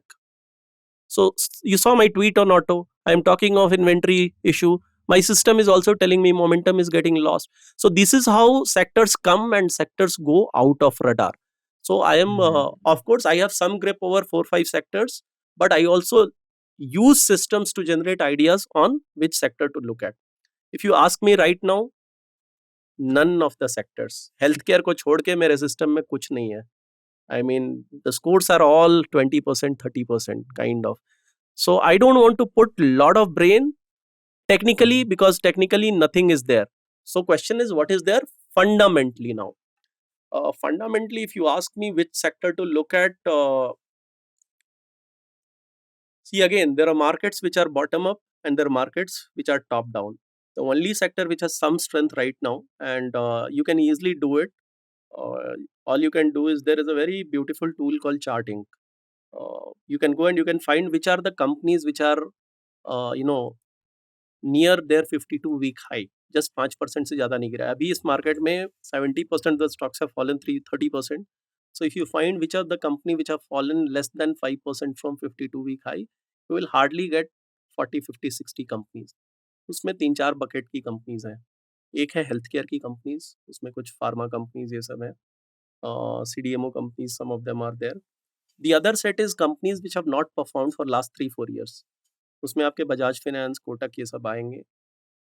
Then you have companies, third set of companies which have been doing well and continuing to do well. So वहाँ से आपको एक strength का idea लगेगा। तो अगर आप strength के लिए जा रहे हो तो वहाँ पे आप देखो तो आपको हेल्थ केयर मिल रहा है, इसमें भी हेल्थ केयर दिख रहा है। The second you have is companies which didn't perform, the large banks and NBFCs like Bajaj Finance, Kotak, HDFC, which are showing strength. Again, because technically तो कुछ है नहीं स्ट्रेंथ में, तो you have to look fundamentally. Housing finance companies have continued to do well, but because finance में पूरी selling आई है, I think if you look at companies like Aavas, Aadhaar, these companies they are still growing at 20-25% and they have come down to 2.2 2.3 book value, less than 20 p. So these are the some of the sectors, but I am not aggressively looking at sector right now because कुछ है ही नहीं. So you have to wait for the right opportunity. Let me show you through data. So जो मैंने घूमेगा मचाएगा की बात कर रहा था ना मैं, again price we don't want to discuss. Usually in a good market, this is the date and this is the total count of stock which has come in घूमेगा and मचाएगा. See, zero stock, एक stock, दो stock. अच्छे market में number घूमेगा के लिए 30-40 होता है, मचाएगा के लिए प्राइस वॉल्यूम के लिए 5-6 होता है. So let the system guide you. There is no point in chasing and finding ideas. Fundamentally ideas हैं जो अट्रैक्टिव हैं, बट पैसे नहीं बन रहे हैं, तो आदमी थोड़ा थोड़ा पोजीशन ले सकता है, but system has to guide की ideas are started to come. वो रिवर्सल जब तक नहीं होगा पैसा नहीं बनेगा. Again, energy is a sector which I feel it has tailwinds because of things which are happening on the energy side. And renewable energy में again I don't like lot of companies because I like companies जहाँ balance sheet, cash flow सब कुछ मिले. मुझे बहुत companies में नहीं मिलता है. But there are certain companies which are proxy in ancillary. I'm not taking name, but I'm taking the industries. Proxy to ancillary in renewable energy, in wind energy, which have very good cash flow, very good balance sheet, available at 13-14 times valuation. They are also undergoing correction. But if numbers come, where if you go through the some of the latest con call, there is an expectation of margin improvement, there is a double-digit sales growth happening, there is an order book. So one can look at some of those sectors. But इसमें से कौन winner बनेगा, जब तक system में नहीं आएगा नहीं होगा. So I let my systems decide things to come. But let's say considering the market volatility, जो एक यंग रिटेल इन्वेस्टर है, तो उनको आप एडवाइस करोगे to also diversify their portfolio in mutual funds, index funds, जो भी अभी पोर्टफोलियो ड्रॉ डाउन हो रहा है उनका, तो what is like a way to mitigate this risk और volatility? So 100%. In fact, I am an admirer of index investing. और अभी आप देखो, अभी मैंने बोला कि सिस्टम्स में चीज़ें नहीं आ रही है. आप अगर इस मार्केट का करेक्शन भी देखो, इंडेक्स लेवल पे मार्केट दिसंबर में टॉप आउट हुआ, पोर्टफोलियोज अक्टूबर से खराब होने शुरू हो गए. सो इंडेक्स थोड़ा हमेशा लेट रिएक्ट करता है because index is a weighted concept. अगर आप निफ्टी 50 भी देखोगे तो उसमें जो टॉप 10 स्टॉक है उसका वेटेड ज़्यादा है, पोर्टफोलियोज ज़्यादा डिस्ट्रीब्यूटेड होते हैं. So index investing is one way to hedge these times of extreme tops and bottom. जैसे मैंने बोला अभी मेरे पास आइडिया नहीं आ रहा है तो मैं क्या करूं. One of the ways I can do is, Nifty में अभी 17% का करेक्शन हुआ है और स्मॉल कैप इंडेक्स में अभी 27% का करेक्शन हुआ है. If you remove 2008 and 2020, 27 to 30% is like the top correction of top second or top third correction of Nifty. And 18p is a very very attractive p. Whenever market of Nifty goes to 17-18p, the future return has been very very good. Right now we are 17% correction and we are almost hitting less than 20p. So worst case scenarios यहाँ से 10% और correct हो सकता है. मैं stock उठाऊं वो 30% और correct हो जाए, उससे तो बेटर है कि आई hide in Nifty because I know the worst in Nifty is right now 10% more correction. वहाँ भी if you divide the money in 3-4 tranches and you do tranche based investing, your average loss is going to be 3-4%. And then when the market recovers, then stocks will start coming in the system. But वो जब तक system में आएगा तब तक market, see traders wait करते हैं. Traders पहले दिन से नहीं घुसते हैं. Traders wait करते हैं, वो healthy environment देखते हैं. फंडामेंटल वाले अपने कन्विक्शन पे घुसते हैं और वो करेक्शन भी देखते हैं. सबका अलग अलग गेम है. तो मे be part of my portfolio if I am having cash I will put in a Nifty BeES. May B जब मार्केट घूम जाएगा उसमें 3-4% का रिटर्न बनेगा, but may be by that time some stocks will start hitting my system. I will start putting. So abhi maybe I am putting 1%, 2% based on whatever conviction I discussed. But the bigger money I will keep taking it out of Nifty, keep putting there. So this is how I think we should. I mean, this is one of the ways I use index investing. The other ways, it's easier to enter or exit out of ETFs. So even if you have built a system where you have 7-8 ETFs, because हर साल हर sector अच्छा नहीं करता. Some years IT does well, some years bank do well, some years Nifty does well, some years small cap does well. If you are able to build a model around 5-6 indices, I'm talking because I have done these things. You rotate the money just at an indices level. Your overall volatility than doing a direct stock is much lesser. And if you are a great investor, anyway, आप वहाँ भी पैसे बनाओगे. But if you are still in your learning phase, you have not cracked everything, you can still make a decent more than Nifty or more than small cap return by just managing the entry and exits. So आप small cap की पूरी volatility से बच जाओ और उसका भी कुछ अच्छा निचोड़ लो, निफ्टी का भी अच्छा निचोड़ लो. I mean, building those kind of momentum system. There is a book on dual momentum and all. You can read if you want to build these kind of quant system. You can do that. So on 15-20% of my portfolio, I do these things depending on kind of market corrections. But for somebody who is not a direct stock investor or he doesn't have time to do it, I think these are tools and ways where he can have a little more bigger allocation and look for these kind of strategies. What are your what are your learning resources? What kind of newsletters, books, podcasts do you follow? I'll tell you, between 2010 to 20, मैं बहुत पढ़ता था. So at least 4-5 investment books on fundamental, technical, market cycle, fraud, I read. जितने भी popular investor हैं सबका video सब कुछ देखा, सब कुछ किया. The thing is, there is a phase of reading and there is a phase of implementing. Reading आप इसलिए करते हो क्योंकि आप खुद को खोजते हो. सो 20 तरह के स्टाइल है इन्वेस्टिंग के. If you see RJ sir, if you see Madhusudan Kela sir, हर किसी का अपना अपना, everybody is different. So we you read all of that so that you understand their different style and then you see where you are good at. For me, that time it was 80% reading and 20% implementation. Last 4-5 years I have been 20% reading, 80% implement. That is how I have been able to build these tools and all.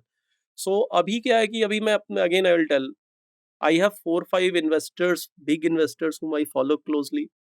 I have 4-5 friends with whom I interact. Books, rather than reading new books, I read the same old book again. Which are some books that you recommend? Like if I talk of fundamental, there is a book called The 5 Rules of Successful Investing. There is a book called Market Cycle called Capital Return. On technical, the CMT level 1 book. There is a book by John Murphy on technical analysis of fundamental market. So new books I read more on sectors to understand a sector well, to build a sectoral understanding, those kind of things. I like there are books which have come on Ozempic drug and all of that which is happening. These are the disruptions. So this is where I like to read new books. But for my foundation, either I will read the same old book because there is an incremental knowledge, but I spend my time more on implementing and building and seeing what is working and what is not working. So I read less, and a close circle which I have identified in last 10 years that okay, this is the person I want to follow, this is the newsletter I want to follow, but I spend more time on implementing and learning through those implementations of reading. And any newsletters, any podcasts?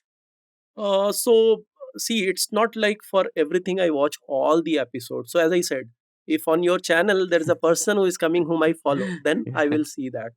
So like I'll tell you, Malabar Capital, if he comes, in fact पहले वो बहुत ज़्यादा आते थे, आजकल उनका आना कम हो गया है. तो अभी बहुत दिन के बाद उनका एक इंटरव्यू आया था सुमित नागर का. I ensured I see it. So that is way. So I don't watch everything of every everything, but these are the 8 or 10 people. When they come somewhere, I ensure that I go and I follow that. Or if I am interested in a topic, like let's say abhi, as I said, why am I interested in Ozempic? Because that is a big disruption, that's a change which is happening. So if there is somebody who is a very commendable name in that space, when he is speaking about it, then I will go and see. और if somebody has done a webinar on a sector or a YouTube पे एक sector का बहुत अच्छा analysis है and I don't know that sector, then I will go and I will see that. So that is how I try to learn. So yeah, I read, or I mean अब तो visually देखना भी reading, it's a part of reading, पहले नहीं था, because you are learning out of it. So मैं कोई भी company analyze करता हूँ ना, तो सबसे पहले मैं जाके उसका पूरा value picker का thread पढ़ता हूँ. उसमें 50 पोस्ट भी हो सकता है, 1000 पोस्ट भी हो सकता है. I ensure I read everything. And if anybody has made a good YouTube video, so again I follow some 5-6 people जो stock analysis करते हैं. I ensure कि उन्होंने वो video बनाया मैं देखूं. So that is how my research starts, because I am able to leverage on their learnings. Then I will have some initial perspective. Then I will put my own perspective. But हाँ, books पढ़ना, foundation पढ़ना बहुत ज़्यादा मैं नहीं करता अब. I'm more driven by systems. For even for idea generation, I'm more and more getting driven more by my system rather than trying to go and find idea in the market. Got it. Network for me is a validation of what is coming in the system. I'll give you one example. There is a stock called Walkhart. It doesn't have a very good history. And this stock came in my system and I just ignored it because एक तो pharma, complicated business, कोई history नहीं है. मुझे लगा क्या होगा. Two friends of mine did work and they went very bullish on it. So because system में आया था, the moment they spoke about that stock, I was like, okay, it hit my system. Because उस stock में पास देखोगे तो कभी invest ही नहीं कर पाओगे, और जो फ्यूचर था वो मैंने पढ़ा नहीं. वो अगर वो नेटवर्क नहीं होता ना, तो वो आइडिया सिस्टम में आया और मैं जाने देता, कुछ नहीं करता. बिकॉज नेटवर्क में वैलिडेट हो गया, I could act on it. That is how I use my network. Got it. Super, super interesting conversation. बहुत बहुत ज़्यादा मज़ा आया आपसे बात करके. Last question which I asked to all my guests. What is one important thing you think that we did not discuss today? One important thing which we did not discuss, maybe I will call it purpose of money. Uh, nice, Because see, interesting. हम लोग ये सारा discussions करते हैं, और many times I feel personally, I feel it becomes a rat race कि इतना पैसा बनाना, ये बनाना, वो बनाना है. क्यों बनाना है, I think that is Yeah, important. और I think we all should think about it. It should start with the purpose of money, because money is just a by product. The end goal is different for everybody. And I think we all should decide first our goal of life, which could be a non-monetary thing. उसके लिए पैसे की जरूरत है. और because ना, क्या investing style होना है, कितना रिस्क लेना है, कितना रिस्क नहीं लेना है, ये सब वहां से शुरू होना चाहिए, I think. And if one is sorted on that ना, देन ही सॉर्टेड ऑन कि उसको लाइफ में कितना रिस्क लेना है. Because asset allocation, portfolio management, these are more important things. Stock and all, they are bricks. वो जब पूरा घर का स्ट्रक्चर पता रहेगा ना, तो फिर सही ब्रिक चूज करेंगे. तो may be Yeah, we should have maybe discuss little bit about how to think about asset allocation. yeah. You discussed position sizing, but portfolio management and Hmm. asset allocation, maybe we could have discussed Yeah. from a concept of purpose of money. Right. Yeah, I think that is interesting. Probably another podcast on that maybe sometime Yeah, soon. sure. But thank you so much for doing this. बहुत मजा आया, बहुत सीखने मिला. Personally मुझे काफ़ी सीखने मिला आपसे, and I'm pretty sure everyone is going to love this. And बहुत ज़्यादा ही आपने examples के साथ share किया transparently in a very authentic manner. So very very grateful to you. And I hope I could do justice to your time. Thank you so much for doing this. No, thanks, Kushal. I think a brilliant set of questions. I mean, that is why all the excitement, and I could go and find all the examples because they were very, very relevant questions.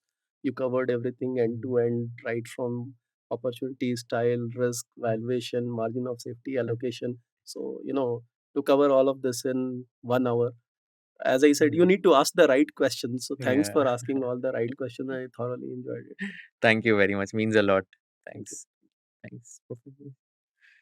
Thank you. अगर आपको ये video पसंद आया होगा तो I request you to share it with all your friends and subscribe to our channel so that we can give you more value additive content in the shortest amount of time. हमको ये बताइए कि आपको कौन से kind of guest चाहिए. हमको ये बताइए कि कौन से क्वेश्चंस मुझे नहीं पूछने चाहिए थे, कौन से क्वेश्चंस मुझे और पूछने चाहिए थे ताकि आपको और ज़्यादा वैल्यू मिल सके, और कौन से ऐसे पार्ट्स हैं जो आपको बिल्कुल पसंद नहीं आए ताकि हम लोग ये पार्ट ट्रिम कर सकते फ्यूचर एपिसोड्स में. So thank you so much once again for watching this episode and keep sharing all our episodes with your friends and keep giving us feedback so that we can improve and come up with better quality content.